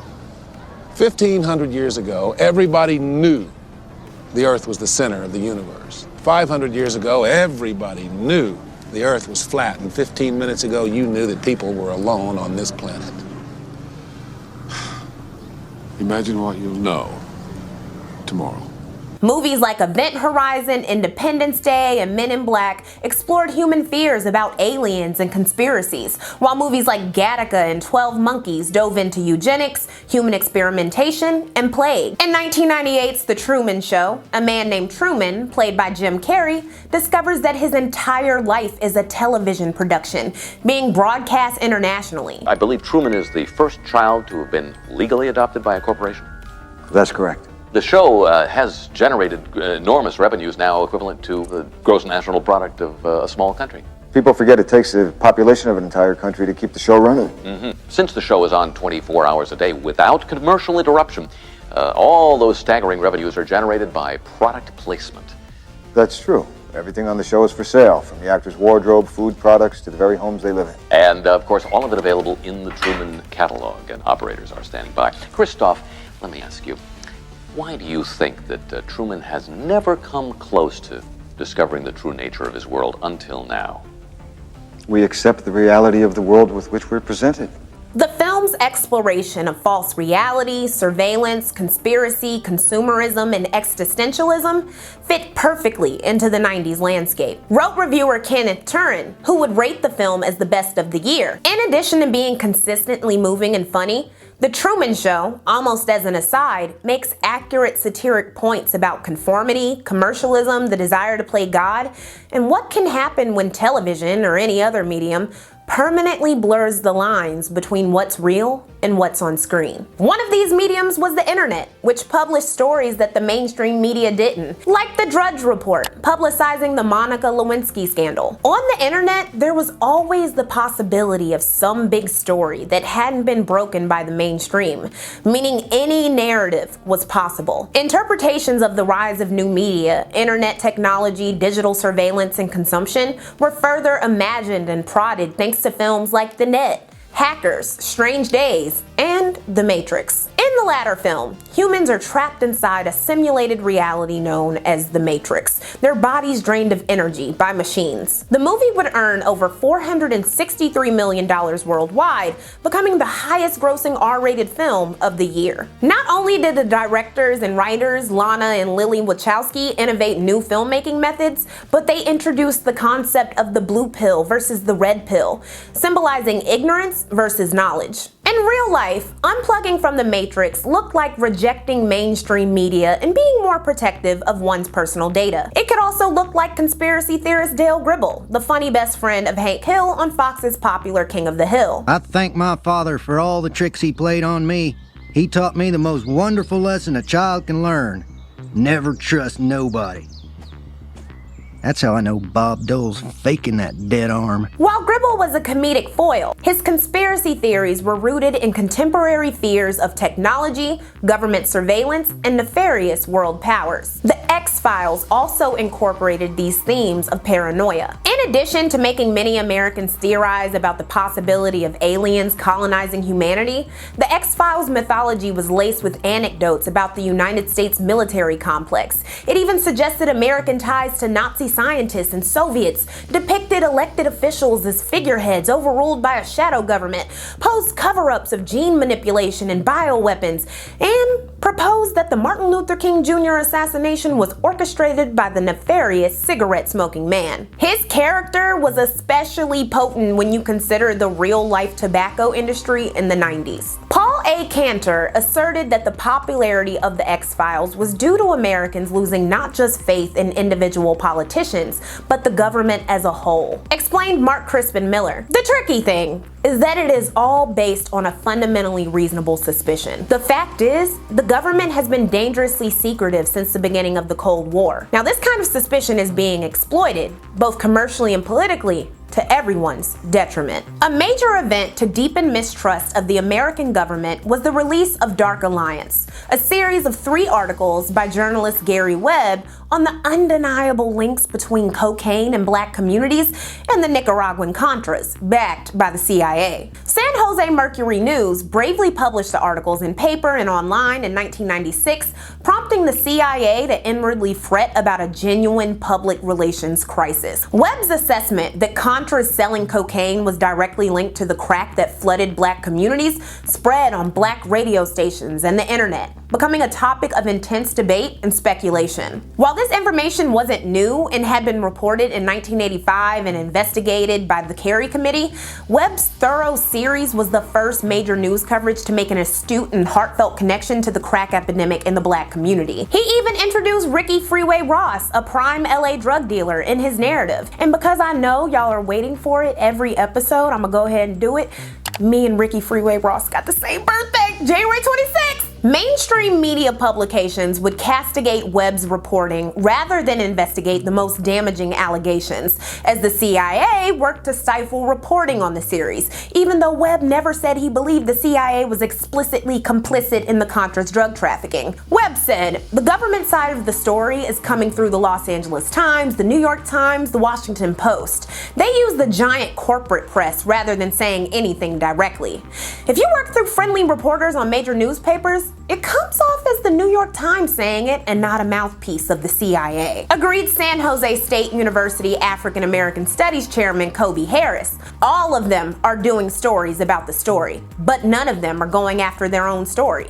Why? That's what I call a whiteout. Faced with extreme backlash and an uncomfortable editor who backtracked support, Webb resigned from the Mercury in 1997. The Justice Department investigated the Dark Alliance's claims, and the report was released in 1998, saying that Webb exaggerated the facts while still criticizing some of the CIA's actions. That same year, Webb expanded the articles into a book, just 7 years before he'd be found with 2 bullet holes in the head, which was ruled a suicide. It's no no wonder that a culture of denialism and truth-seeking blossomed in the 90s, especially when the media refused to be honest about certain topics. Conspiracy theories are born when nuanced topics go unaddressed to keep things positive or simple. And this is where things get a little perilous and a little sticky. For instance, the notion of pernicious pro-Zionists infiltrating American government and media was readily accepted by those who saw Jewish Americans and Israelis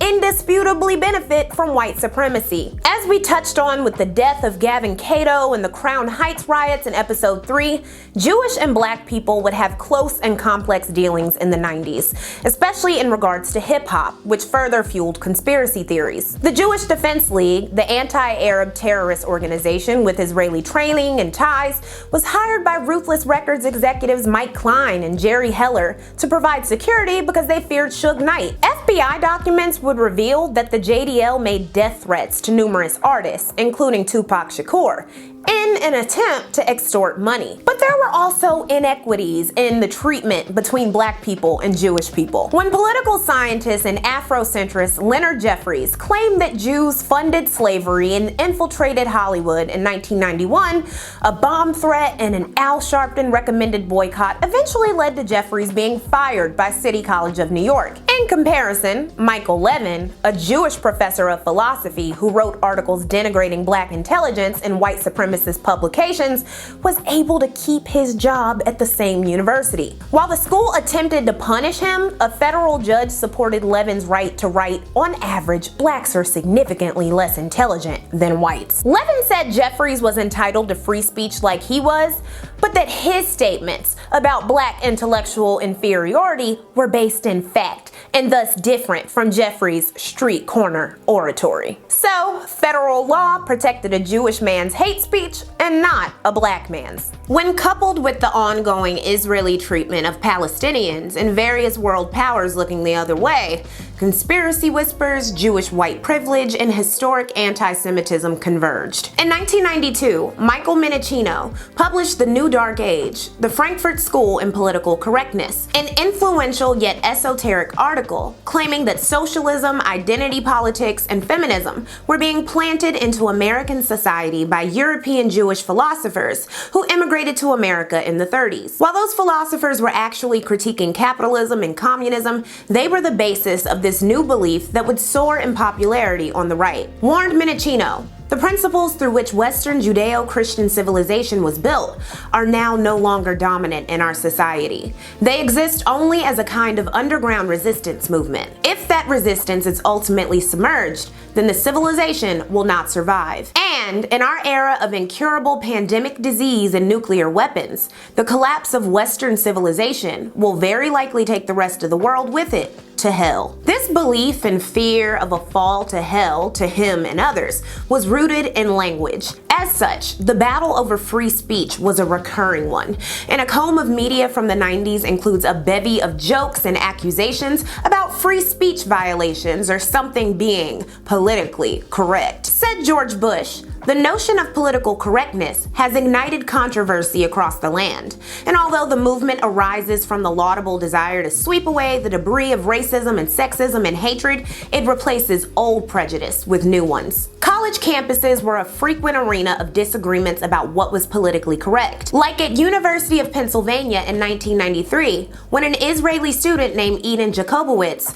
told Delta Sigma Theta sorority sisters, "Shut up, you water buffalo. If you're looking for a party, there's a zoo a mile from here." The women were stepping in a public area, which he claimed to be interrupting his studying, and the university and the women demanded an apology claiming racism. Jacobowitz refused, saying that in Hebrew, the word he used meant loud and rowdy person, and it wasn't a racial epithet. The ensuing hearings over whether Jacobowitz could remain in school without apologizing turned into a small media frenzy, with most criticizing the school for being language police and promoting political correctness. They cited a publicized incident a few months after the water buffalo statement in which a group of UPenn black students stole 15,000 newspapers and destroyed them because of a column by a conservative writer. None of those students were punished. prompting accusations of the school being soft on minorities. The black women gave up on their pursuit for an apology in May 1993, but the narrative was set. It was a continuation of Alan Bloom's 1980s rage against multiculturalism,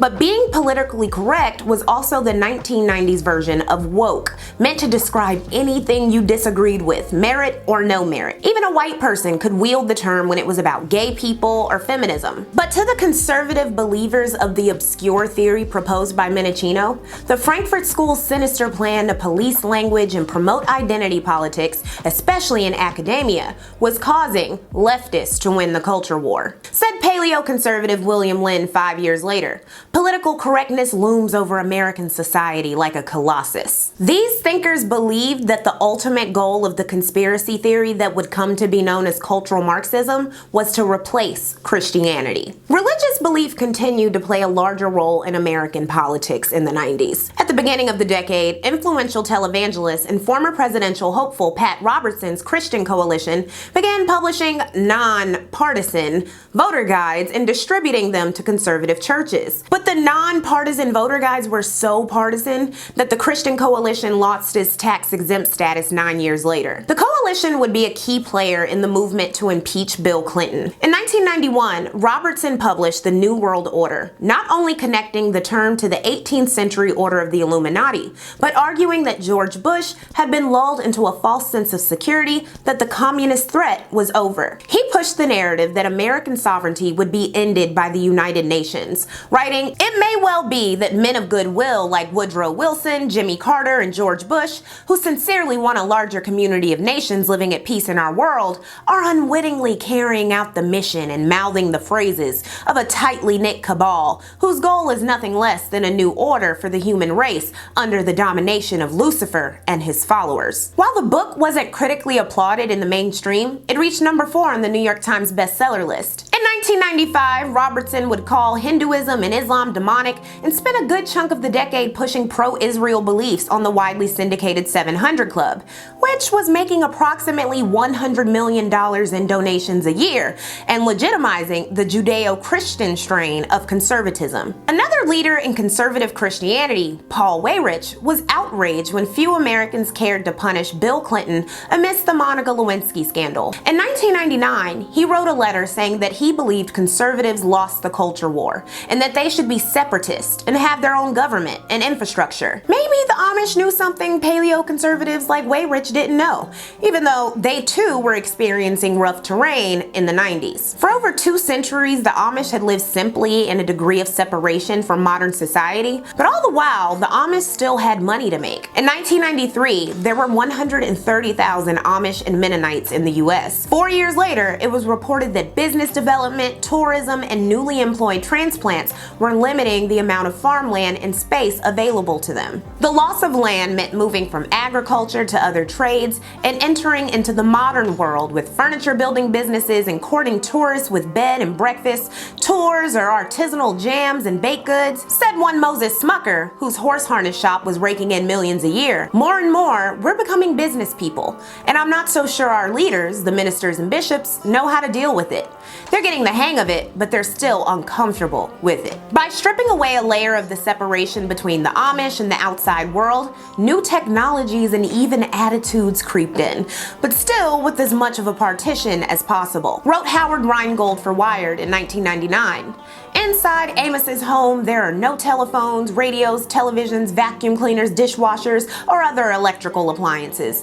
In his shop, routers, mills, and sanders are powered by specially adapted hydraulic mechanisms. This was a good case study in Amish reasoning. Far from knee-jerk technophobes, these are very adaptive techno-selectives who devise remarkable technologies that fit within their self-imposed limits. Within the Amish community, there were disagreements about how much new technology would be allowed in family homes, with old order Amish believing it would weaken family units and lure people astray into temptation into the English world. The spotlight on successful Amish businesses also caused discourse about the separatist society's use of child labor. Beliefs were a tricky subject in the 90s. When, if ever, was it appropriate to infringe on a group's beliefs, even when there were allegations of human rights abuses or manipulation? This question question became apparent when Time magazine questioned Scientology in 1991's The Thriving Cult of Greed and Power. Scientology, while around since the 50s, was stripped of its tax-exempt status in 1967. By the 90s, after a prolonged propaganda campaign, the church had amassed thousands of followers and collected all of their secrets through its costly Dianetics program. Reporting on the cult's infiltration of private and U.S. government agencies to stop investigations into its finances, Richard Behar wrote, "The Church of Scientology, started by science fiction writer L. Ron Hubbard to clear people of unhappiness, portrays itself as a religion.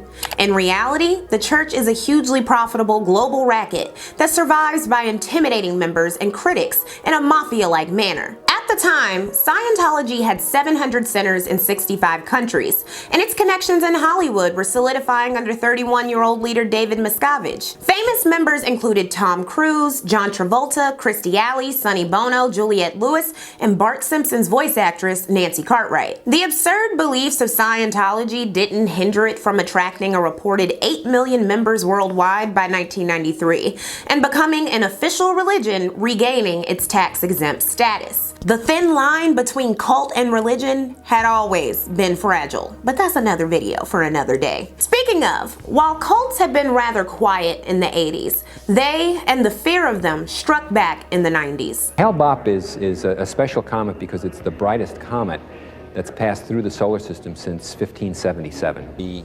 The comet Hale Bopp is an absolutely beautiful object that I urge everybody to go out, bring your children out to see it, because it's something they may be telling their grandchildren about.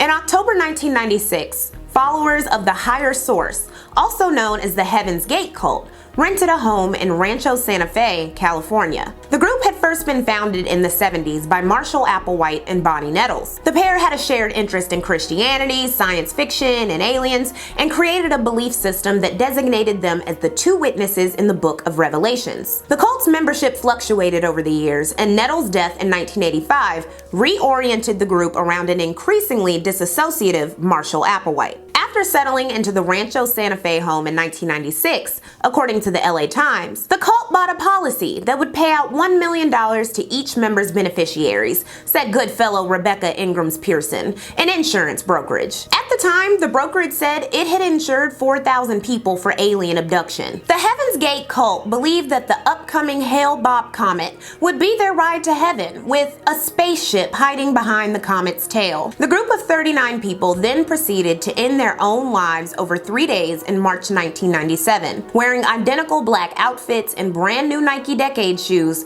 with $5.75 each in their pockets. Most had been members for up to 20 years, including Nichelle Nichols' brother Thomas. Reported the New York Times, a toll-free number set up by the police prompted many relatives to call, already suspecting the worst, because in many cases, their loved ones had been away or out of contact for months or even years. Other relatives called after excerpts of the tape in which pairs of cult members spoke, one after another, were broadcast over national television. After those initial suicides, at least 3 former members of the cult would end their own lives, and the Nike Decades were discontinued. The media pounced on the story, with a local San Diego station touring the home just weeks after the tragedy. Goodfellow Insurance stopped offering alien insurance. The FBI estimated there were approximately 1,000 cults in 1999, most of them believed to be nonviolent and non-threatening. The federal government had learned a hard lesson about cults 6 years previously. The Branch Davidian Doomsday Cult, or religious group,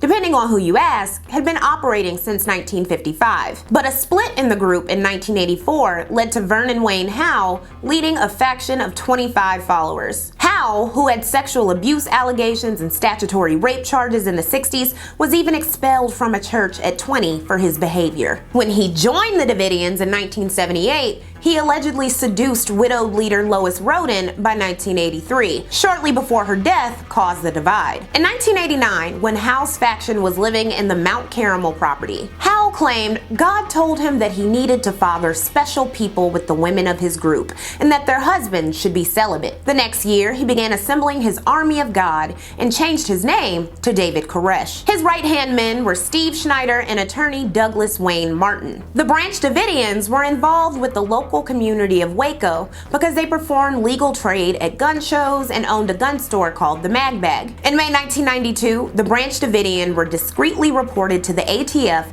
by a UPS driver who found grenades tumbling out of a broken container he was delivering to the compound. An investigation was underway by summer, with the ATF visiting the cult's gun dealer, triggering Koresh to extend an invitation to inspect their property for weapons, which was declined. Life on the compound would later be described thusly. His followers prepared themselves physically with weight training, military-style drills, and obstacle course runs. To acquaint them with the experience of famine, their vegetarian diet was strictly rationed. Daily life was a harsh mix of work and Bible study. Men labored at construction around the compound, while modestly dressed women did household chores and schooled the children, who were rarely taken off the grounds.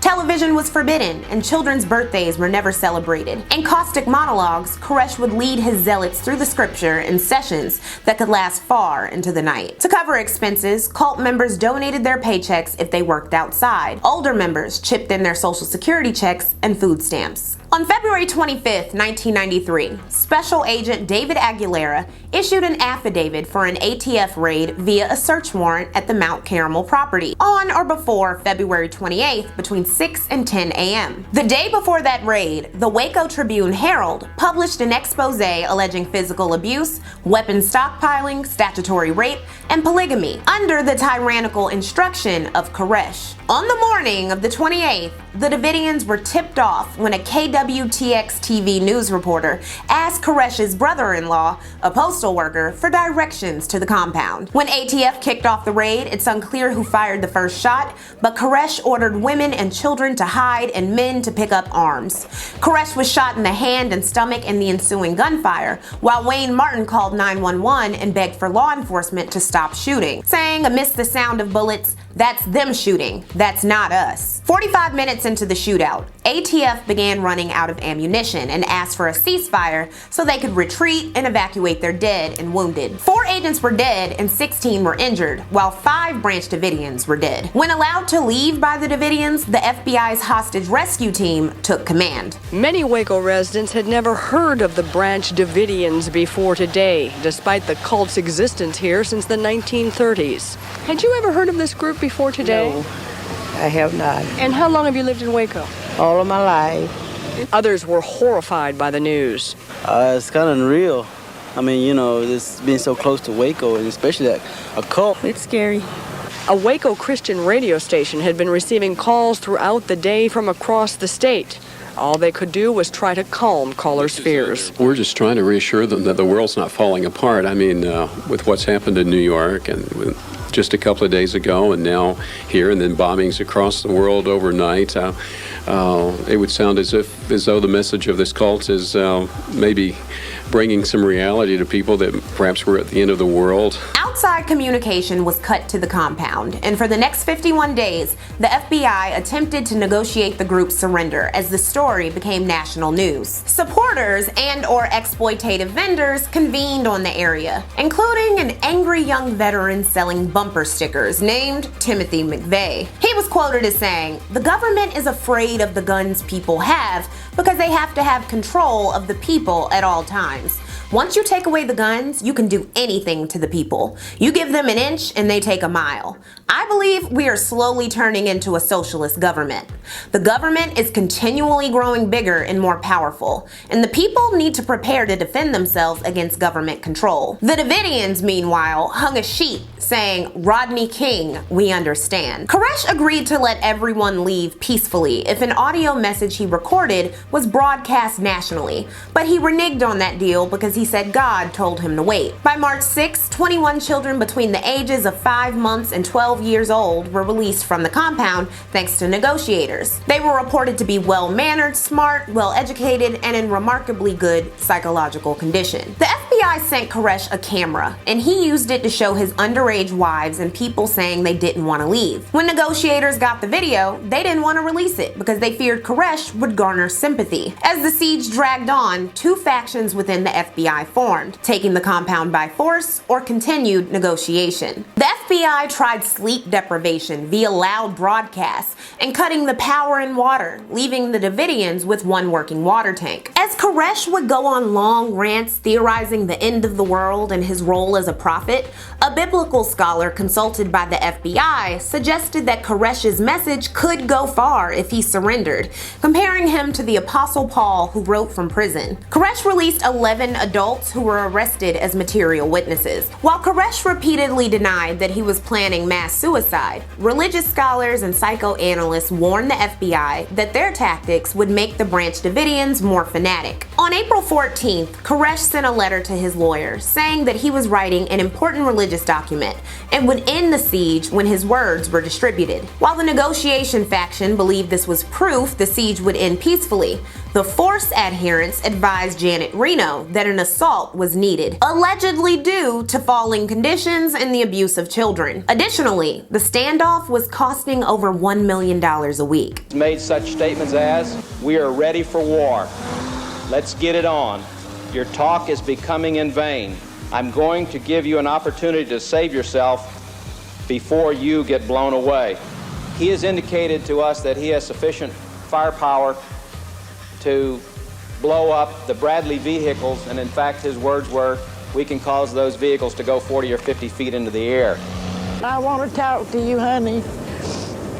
Please hang out a banner and maybe I can see it if you hear me. I know that David would like some legal counsel, and I hope that there's some way that he can get that message to us so that we can do something for him.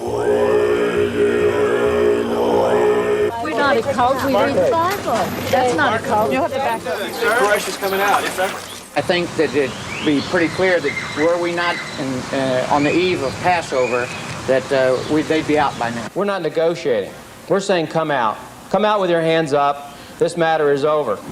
Clinton, to his credit, suggested continuing a peaceful blockade, but ultimately backed Reno's decision to mount an assault on the compound. On April 19th, around 6 a.m., the HRT broke holes into the compound's walls to pump in tear gas and force the group out. 6 hours passed without anybody leaving, and then 3 fires erupted around the compound as news cameras rolled. 76 people died, including 25 children and 26 believed to be mercy killings via gunshots, including Koresh. 9 people managed to escape. Surviving Branch Davidians, conspiracy theorists, and members of the right wing believed the FBI started the fires, while the federal government insisted that the Davidians had done so. By the way, one of the survivors included Douglas Wayne Martin's wife Sheila, whose 4 of 7 children died with their father in the compound. In the aftermath of the OKC bombing, the FBI and ATF's actions at Waco were cast into a new light, and by 1999 it was more common belief than not that the FBI started the fires. Reno had instructed the HRT to not use any pyrotechnic weapons, and the FBI swore under oath it didn't use any, but 3 flammable gas grenades were found in the rubble. Reno ordered an investigation under John C. Danforth, causing the FBI to admit in 1999 to using pyrotechnic rounds when firing at a water-filled construction pit, but not the building. While a Branch Davidian who escaped testified that the fire was set by the cult, and the eventual 2000 Danforth report provided evidence like accelerant on cultist clothing, recorded audio, and punctured fuel cans found at the scene, the FBI's poor decisions didn't go without scrutiny. Whether or not you believe the Branch Davidians were a cult, national media zeroed in on cult hysteria. The apocalyptic ending at the Branch Davidian compound near Waco, Texas, has focused attention now more than ever on what some people say is an increasing number of dangerous cults in America. Not since Jonestown, where almost 1,000 followers died in a suicidal and murderous frenzy, have so many been sacrificed in the name of a charismatic cult leader. Clearly, we've seen an increase in what we call cultic activity, along with an increase in generally speaking, sort of religious activity. Some experts estimate there are about 30,000 followers of bona fide large cults in the United States and Canada. In fact, one of those feared to have been killed in the fire in Waco, Texas, was a Harvard-trained lawyer from St. Albans, Queens. His father is still an elder at the Seventh-day Adventist Church in Laurelton, but reportedly disapproved of his son following David Koresh. Today, the family was not available for comment. However, this woman will talk. She says she is a former member of what some call the biggest cult in America, Scientology. What you're seeing here in Waco is the very end of the story. The beginning, they come off as very benevolent, having very benevolent world goals. They're not all religious in nature. Cults brainwash their followers through these techniques: intense indoctrination, control of all information, destroy doubts before they can grow, reinforce fears such as God will punish you if you stray, and through public confessions where peer pressure and guilt leads to conformity. But is that enough for a mother to sacrifice her own child?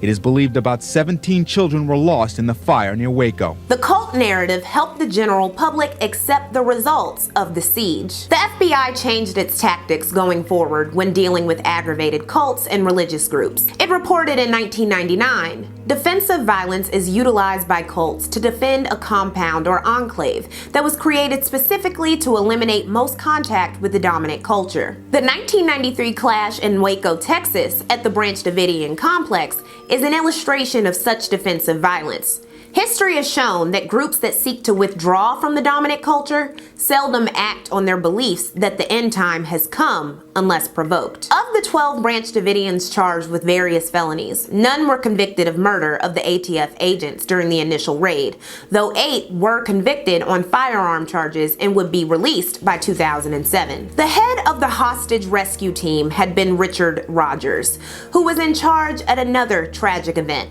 that also rattled the right wing back in 1992.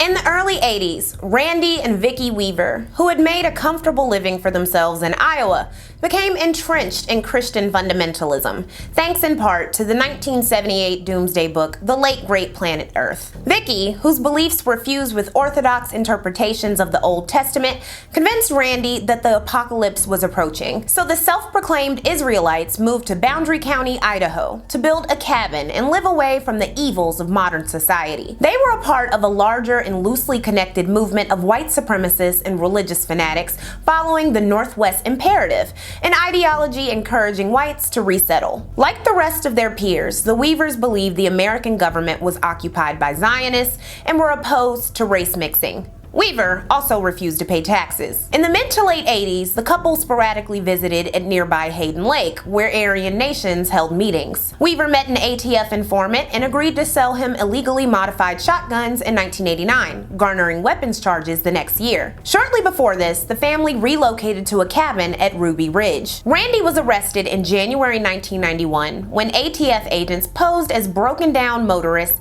and the family stopped to help. Weaver was released on bail and told his trial would start in February. But there were communication errors and delayed letters to Randy from his probation officer, chiefly that he had been sent a letter with the wrong date. The Weavers didn't have a phone, so Randy didn't know his true appearance date. When he failed to show up, a bench warrant was issued, despite it being clear that he wasn't aware of his court date. For the next few months, Weaver was a fugitive, though he wasn't directly pursued and was known to be at his property, which was under surveillance. On April 18th, a helicopter for Geraldo Rivera's Now It Can Be Told TV show flew over the property, and it was falsely reported that the Weavers had shot at it. The U.S. Marshal Service unsuccessfully attempted to arrest Randy on August 21st. He refused to surrender himself, staying on the property with his 4 children, wife, and a family friend named Kevin Harris. As marshals walked around the property, they came upon Harris, Randy's 14-year-old son Sammy, and the family dog Stryker. Both Kevin and Sammy were armed, and after an exchange of gunfire, Stryker lay dead. Kevin killed a marshal, and as the pair retreated back towards the cabin,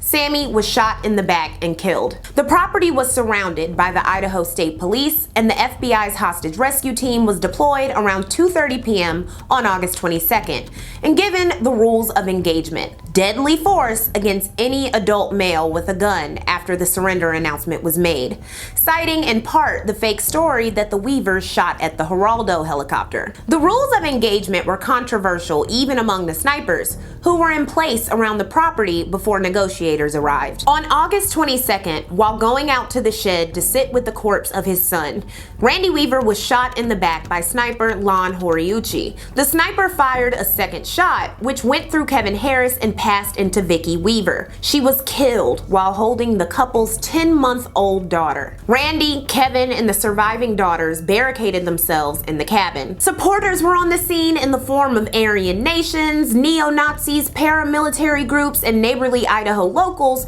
who, like the Weavers, didn't trust the federal government. That distrust was amplified on August 28th when the news was reported that Vicki Weaver had been killed. The FBI sent in the Weavers' radical friends, including neo-Nazi Richard Butler and militiaman and populist presidential wannabe Bo Gritz, to attempt to end the standoff peacefully. Harris, suffering from the gunshot wound he sustained, surrendered on Sunday, August 31st, and was evacuated to a hospital. The next day, Randy and his 16-year-old daughter Sarah surrendered, escorted from the cabin by a triumphant Bo Gritz, who gave a Nazi salute. Weaver was charged with multiple felonies and acquitted of all of them, except for missing his original court date and violating bail. He was given 18 months and fined $10,000. The 1994 DOJ report on the deadly siege, along with the Senate subcommittee, would find that the rules of engagement had been unconstitutional, and that the second shot that killed Vicki Weaver as she held her daughter did not constitute illegal use of deadly force.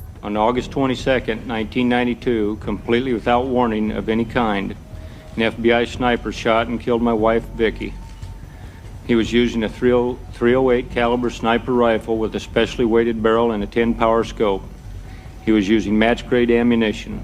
He had years of training to kill. A 1997 attempt by Boundary County, Idaho, to prosecute sniper Lon Horiuchi failed. The Weaver family filed a wrongful death lawsuit for $200 million, with Randy ultimately getting $100,000 for himself and $1 million each for his 3 surviving daughters. In the aftermath of Ruby Ridge, sympathizers believed that any citizen could be a target of tyranny by the federal government. The black helicopters and concentration camps would be coming for a person's right to bear arms and seclude from society. Even among non-right-wing circles, Ruby Ridge was troubling. Wrote an anonymous opinion piece in the New York Times, Randy Weaver was a white supremacist. He lived as a heavily armed recluse in a cabin on a ridge in rural Idaho. Neither of those things is against the law in the United States. There are a lot of lunatics out there in the woods, but it is not the job of federal law enforcement agencies to behave in a way that seems designed to confirm their paranoia, especially when there is no proof they have violated any laws. In the months that followed the standoff, militias recruited new members, circulated propaganda, and stockpiled weapons. As Kathleen Belew explored in Bring the War Home, the White Power Movement and Paramilitary America, Vicki Weaver was hagiographed as a model white woman who the movement had failed to protect. In the aftermath of Ruby Ridge, the most prominent threat against good white women was no longer men of color, who supremacists intentionally moved away from, but instead, the key enemy was the state. When federal troops had targeted dissident black people in Watts, anti-war protesters at Kent State, etc., that had been all right. Good for the country even. But the attack on white separatists? Unconscionable. Bo Gritz, riding a wave of publicity, called for more civilian militias. He and other leaders broadened their appeal by shifting from the Zionist-occupied government rhetoric of the 80s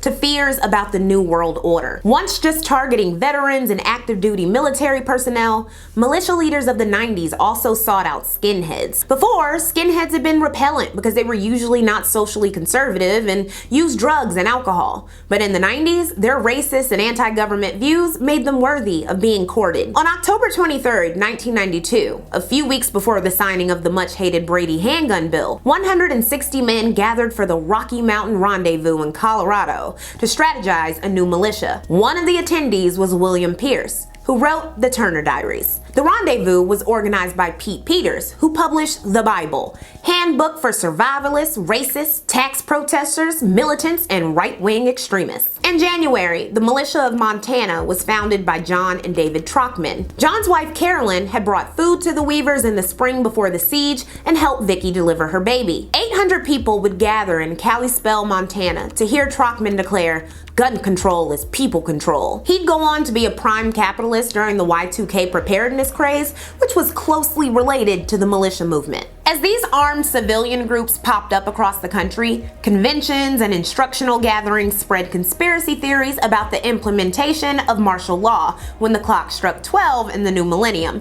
But more on that later. After Trockman's group formed, there was a split in the militia movement, with what one paper described as one side wants Americans to arm themselves against the government, the other side wants an armed citizenry to help the government. A spokesperson for the United States Militia Association rejected being lumped in with the new groups, who were deemed paranoid. The Waco siege of '93 further added fuel to the militia fire, along with the '94 federal assault weapon ban. Not too long ago, it was unthinkable for federal agents wearing Nazi bucket helmets and black stormtrooper uniforms to attack law-abiding citizens. Not today. Read an NRA solicitation letter circa 1994. The next year, on April 13th, the NRA published a militia conspiracy theory that the government was out to kill law-abiding citizens and take their guns, causing George H.W. Bush to resign his membership publicly. The divergence between establishment Republicans like Bush and newcomers like the paranoid Helen Chenoweth of Idaho was never before so stark. In 1995, there were 224 militia groups in the U.S., and by the next year, these would peak at 858, with over 50,000 dues-paying members. And pointed out Blue, between 1992 and 1996, there were an estimated 25,000 hardcore white supremacists, 150 to 175,000 sympathizers, and an unknown amount of small cells. Cells, or unconnected groups or individuals operating below the radar and off the books of formal white supremacist entities and churches, were the right wing's greatest asset. Taking inspiration from the Turner Diaries, wrote Ballou, operatives were expected to act on their own or in small groups in order to prevent leadership from being prosecuted and to limit the impact of government surveillance. One such cell, or lone wolf operative, was Timothy McVeigh. As a youth in Lockport, New York, he had grown up with guns given to him by his grandfather. He joined the Army in 1988 at 20 years old and served at Fort Benning, Georgia, where Terry Nichols was his platoon leader. When stationed in Kansas, the pair met a man named Michael Fortier. McVeigh served during Operation Desert Storm, where he was known among his peers for being an ardent racist. He also received a slew of medals for his wartime killings. During his time in Iraq, he was known for taking pictures of dead bodies, too. After failing to qualify for the Special Forces, McVeigh received an honorable discharge in 1991. Sometime after he would claim the military had put a microchip in his ass. He spent the next few years drifting around, having poor dating results with women, menial jobs, and increasingly becoming resentful of paying taxes. This worsened when he found out the government overpaid him $1,058 while in the Army and then demanded he pay the money back. Now listen, he ain't shit, but the government ain't shit for doing it. Like, for real. After Ruby Ridge, under the alias Tim Tuttle, McVeigh worked gun shows, traveling further and further west, where he'd pass out pamphlets with sniper Lon Horiuchi's personal information on it. He also sold copies of the Turner Diaries, which included a scene where the protagonists bomb a federal building in Washington, D.C., using a truck. In 1993, at the time of Waco, McVeigh lived on a farm in Michigan with Terry and James Nichols, where they experimented with bombs. The next year, in the wake of the federal assault weapons ban, McVeigh became more fanatical. Also, Nichols renounced his American citizenship via the tactic of severation by destroying his official documents. When rumors circulated that ammonium nitrate fertilizers would be banned, McVeigh and Nichols bought and sold the explosive in bulk to survivalists. By this time, they were already planning to commit an act of violence, even exploring the possibility of killing Janet Reno, who they blamed for Waco, and Horiuchi, who had murdered Vicki Weaver. They tried to convince their friend Michael Fortier to join in on their plans, but he declined. Instead of telling law enforcement, he told his wife, and she didn't go to law enforcement either. On April 19, 1995, McVeigh parked a rented truck in front of the Alfred P. Murrah Federal Building in Oklahoma City. The truck contained a bomb, assembled with help from Nichols. The federal building housed a Secret Service office and an ATF office. Importantly, the building had been the site of a failed bomb plot by a white supremacist group in the 80s. Not coincidentally, the same day that McVeigh parked the bomb in front of the building, a member of that same 1980s group, Richard Wayne Snell, was executed for murdering a black cop and a white man he believed to be Jewish. Before his execution, Snell chuckled that something significant was about to happen. As Ballou tracked, McVeigh had numerous memberships and associations with separatist groups and leadership, including Elohim City, a camp in Oklahoma. Not only was Elohim City where Richard Snell's remains were released to, but by March 1995, a reliable female informant for the ATF at the camp reported that in the spring, federal buildings of Oklahoma or Texas were going to be targeted to trigger a racial holy war, coinciding with the commemoration of Waco. So on that fateful April morning, McVeigh detonated the bomb at 9:02 a.m. The truck's proximity to the second-floor daycare for children of federal employees meant that of the 168 people killed, 19 were minors. The chaos in downtown Oklahoma City did indeed resemble Beirut after what police believe to be a 1,200-pound car bomb ripped through the 9-story federal building shortly after 9 o'clock this morning. More than 500 people were already in their offices, and at least 50 children were in a daycare center on the second floor. A further 684 people were injured, and 300 buildings in the area were damaged from the force of the blast. McVeigh drove from the scene of the chaos in a yellow 77 Mercury Marquis without a license plate, gathering speculation that he wanted to be pulled over and caught, which he was on the same day. Bombing in Oklahoma City was an attack on innocent children and defenseless citizens. It was an act of cowardice, and it was evil. The United States will not tolerate it, and I will not allow the people of this country to be intimidated. The media and public faces of militia movements referred to McVeigh as a fringe lunatic, while hardcore racists like William Pierce, whose novel The Turner Diaries inspired the terrorism and informed cell-style organizing, applauded the bombing. McVeigh wanted to argue in court that his actions were justified because his life had been in imminent danger from the U.S. government. One paper described his legal strategy thusly. McVeigh, sporting a bright blue plaid shirt, listened intently in a courtroom packed with 150 people as his lawyer conceded to jurors that McVeigh was extremely upset over what he viewed as government abuses of individual liberty. It was no different from how millions of people fear and distrust the government. McVeigh was found guilty on all counts of murder and sentenced to death for the murders of the 8 federal officers. In addition to marveling that the federal government once celebrated him for killing Iraqis, he spent the rest of the 90s on death row, exhausting appeals and playing up his lone wolf narrative.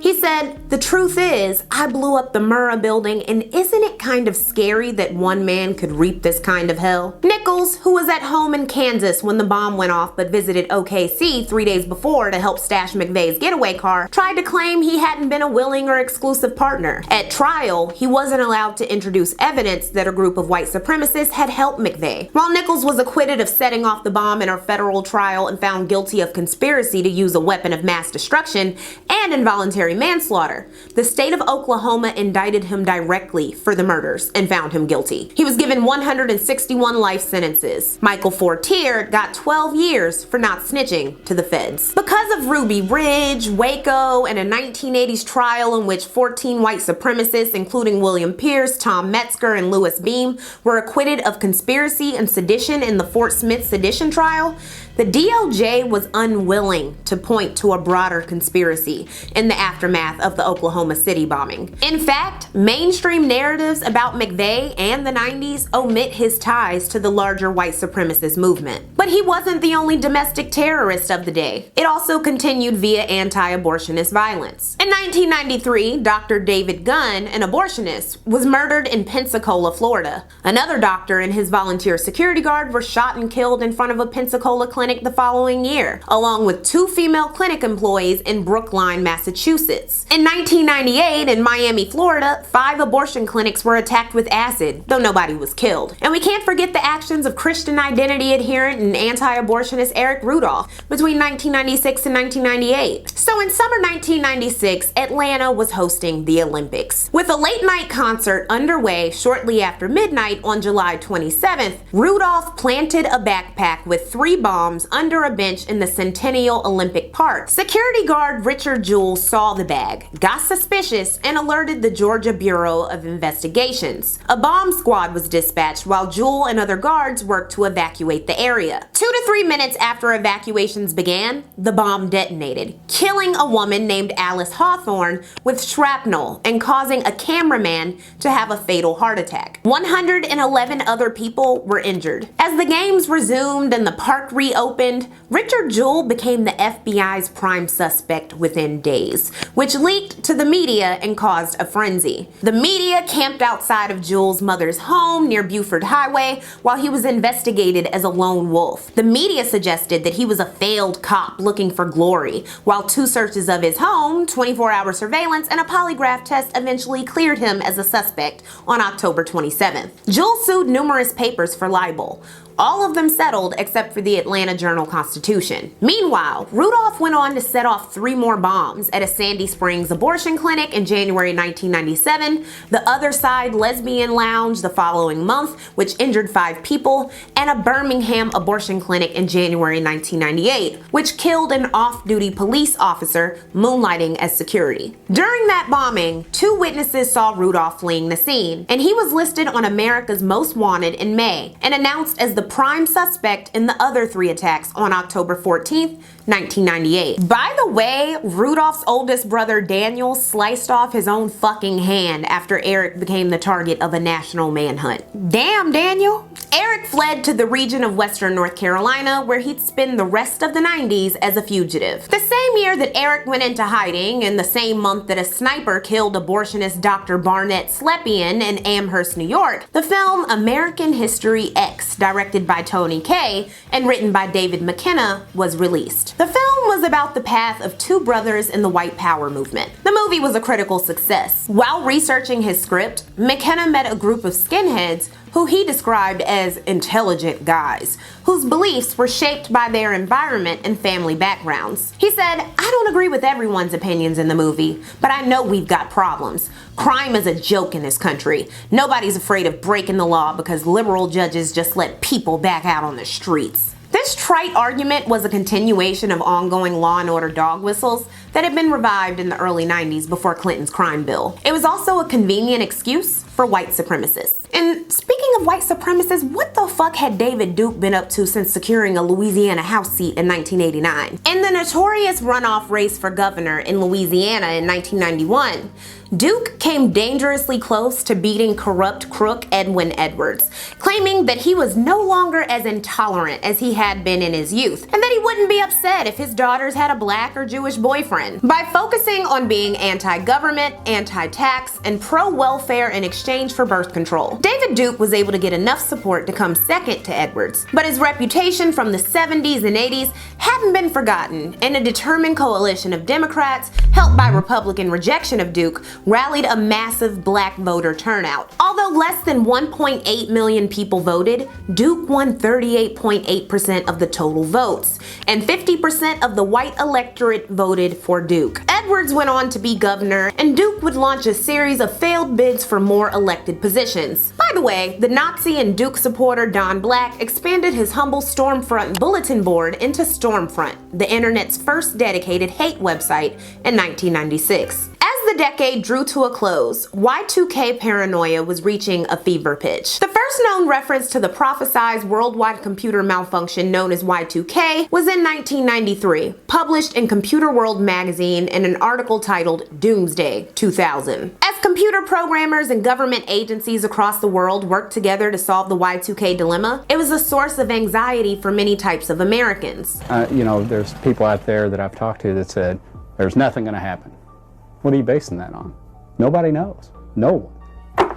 Chicken noodle. They've stocked their shelves with soups. Chicken noodle. More than you'd find in some convenience stores. Somebody really likes chicken noodle. From soup to meat, their freezer is nearly overflowing. Let's see, we got your Y2K beef tenderloin. There's also dry goods and canned fruit, batteries, generators, and medicine. It's no longer a basement, it has the look and feel of a general store. We're average, everyday folk that, are a little concerned, and we're not going to depend on somebody else to take care of us if something does happen. Among survivalists, religious people, militias, the KKK, neo-Nazis, and anyone under the right-wing umbrella, the potential Y2K catastrophe held a deeper resonance and fantasy for many of them. The FBI assessed militia and far-right paranoia in Project Megiddo. One faction was religiously motivated and fanatic, think end of days, revelations, and the other faction was politically motivated and conspiratorial, believing that black helicopters and concentration camps would be waiting when computers failed. The groups overlapped because for the religious, Satan's forces would obviously include the FBI, the ATF, and all other fancy military equipment. There was another group of Y2K pushers though, and they were making millions by selling preparedness kits, instructionals, and survival items. Call now and order your ultimate Y2K survival kit. You get the wind-up and solar-powered flashlight radio, video diagnostic software, food samples, and preparation guide. A $90 value, all for only $49.95. In addition to a slew of family preparedness expos, like one featuring Randy Weaver as a keynote speaker, the Y2K obsessed could fantasize on message boards about how they'd survive and start a fresh utopia in the aftermath. In Hudson, Wisconsin, a man named Dennis Olson spent over $20,000 to prepare his home for Y2K, including the installation of a 500-gallon propane tank in the backyard that caused his neighbors to complain. While Olson claimed he arrived to his conclusions not just from extremist websites, he spent over 1,000 hours on the internet culling predictions. The FBI found that numerous acts of violence in 1999, including the murder of James Byrd Jr., were done by people with ties to the Christian identity movement, who wanted to kick off the race war they believed would accompany the new millennium. There's a war against the white race. There's a war of extermination against the white male, said Aryan Nation's Richard Butler, after a member named Buford O'Furrow pumped 70 bullets into a Jewish community center complex in Los Angeles in August 1999. 5 people were injured. The month before, a 21-year-old white supremacist named Benjamin Nathaniel Smith had shot and killed a black Northwestern University basketball coach named Ricky Birdsong and a Korean graduate student named Won Jun Yoon, and injured 10 Orthodox Jews in a driveway in Chicago. The son of a lawyer and doctor, he dropped out in 1998 after being caught beating up his girlfriend, smoking weed, and posting racist literature around campus. Said his ex-girlfriend to the New York Times after the shooting spree, he tried to keep his racism and his anti-Semitism hidden. People really need to pay more attention to domestic violence and racism. Smith had picked up most of his rhetoric as a member of the World Church of the Creator, a neo-Nazi vegan religion that bordered on cult. Its leader, Matthew Hale, had appeared on Jerry Springer during the topic, "My fiance wants me to be a racist." Springer, who is Jewish, was insulted to his face during the extremely racist segment. Said Hale, "Just ask yourself this. If you could snap your fingers and the N-words and the non-whites of this world would disappear, white people, 90% of them, would snap those fingers. They may not do it out in the public. They may have to do it in the closet because of their own screwed up thinking." As this radical right wing coalesced around conspiracy theories, anti-government sentiment, and hatred, they put establishment Republicans in a tough position, reorienting the party's priorities to align with the vision past Republican architects had begun sketching back in the era of Barry Goldwater. In a landscape of domestic terrorism, conspiracy theorists, and triangulating Democrats like Bill Clinton, how can an elected government official be tough and appealing to their base? By passing a basic litmus test.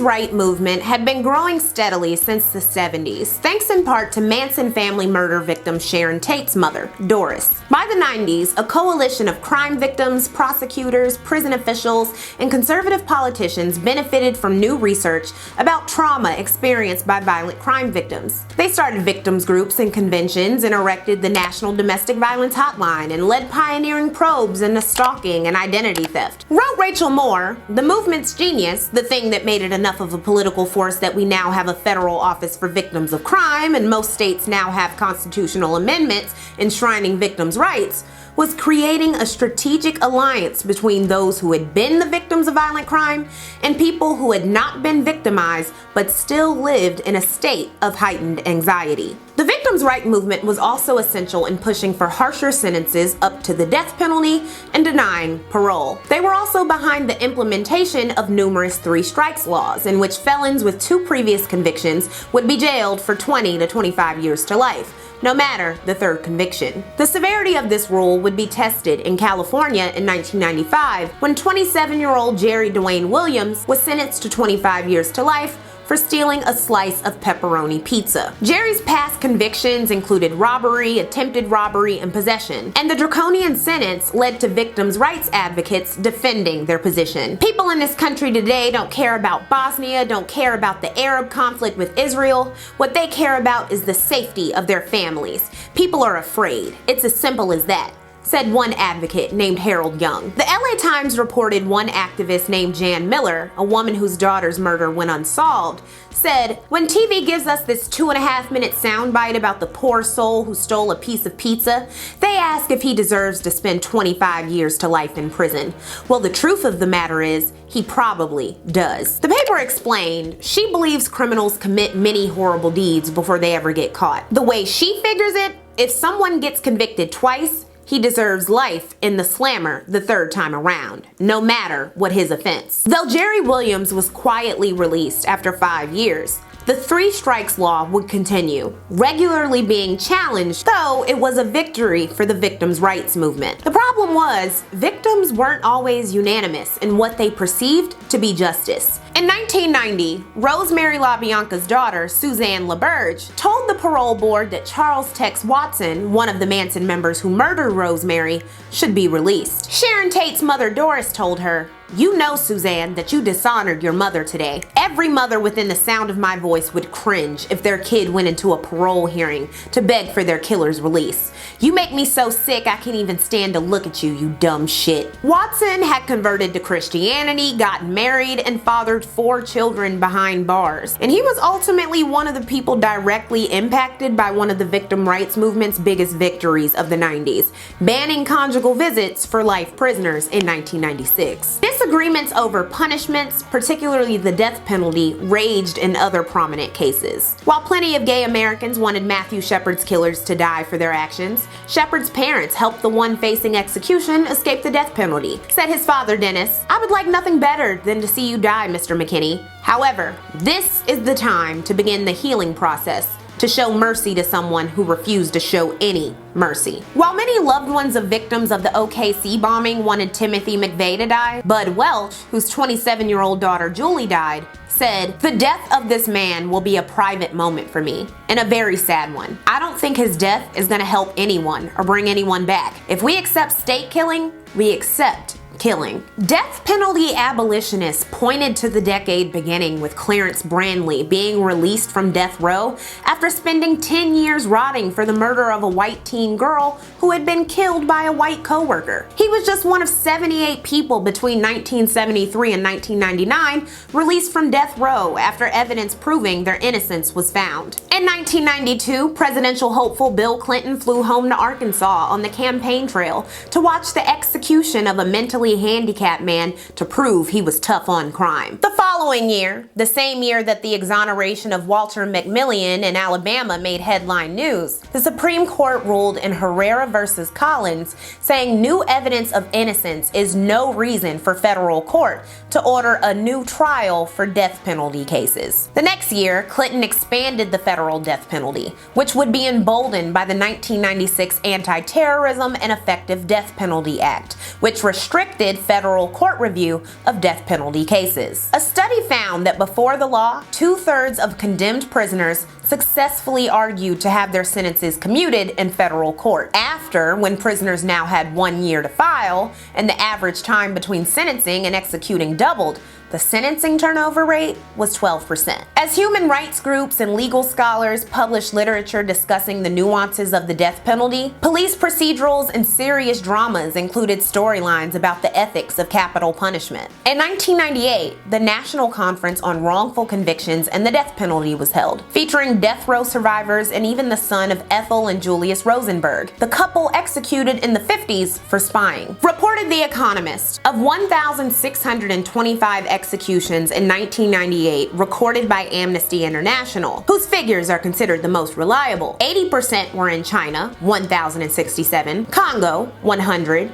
the United States, 68, and Iran, 66. While linked to authoritarian regimes in other countries, capital punishment served the purpose of controlling black people in America. 5 years earlier, a Philadelphia study of death row sentences found that the racial combination most likely to result in death penalty was black defendant and non-black victim. Black victim cases were the least likely to result in the death penalty, particularly when the defendant was non-black. Additionally, the states with active capital punishment were packed with white district attorneys, with researchers finding a total of 44 black and Latino DAs out of a total 1,838. This mattered, especially when contextualized with the 1997 revelation that an assistant DA in Philadelphia named Jack McMahon made a training tape instructing new recruits how to hide racial motivations for their jury strikes. While countries worldwide ended their capital punishment policies, in America, where many officials are elected, not appointed,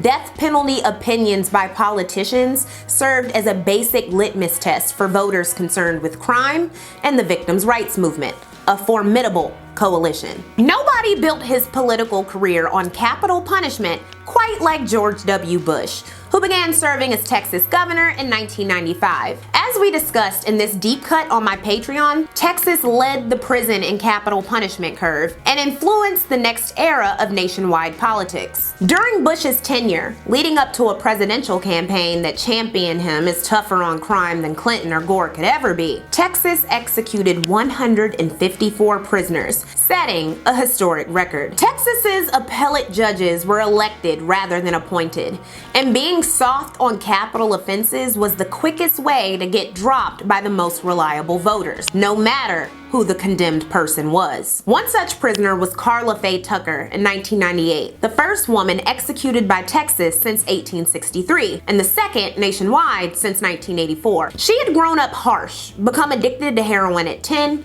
and was effectively pimped out by her mother by 14. And in 1983, she murdered 2 people with a pickaxe. Her execution date in 1998 garnered international attention, with pleas from Pope John Paul II to conservative William F. Buckley.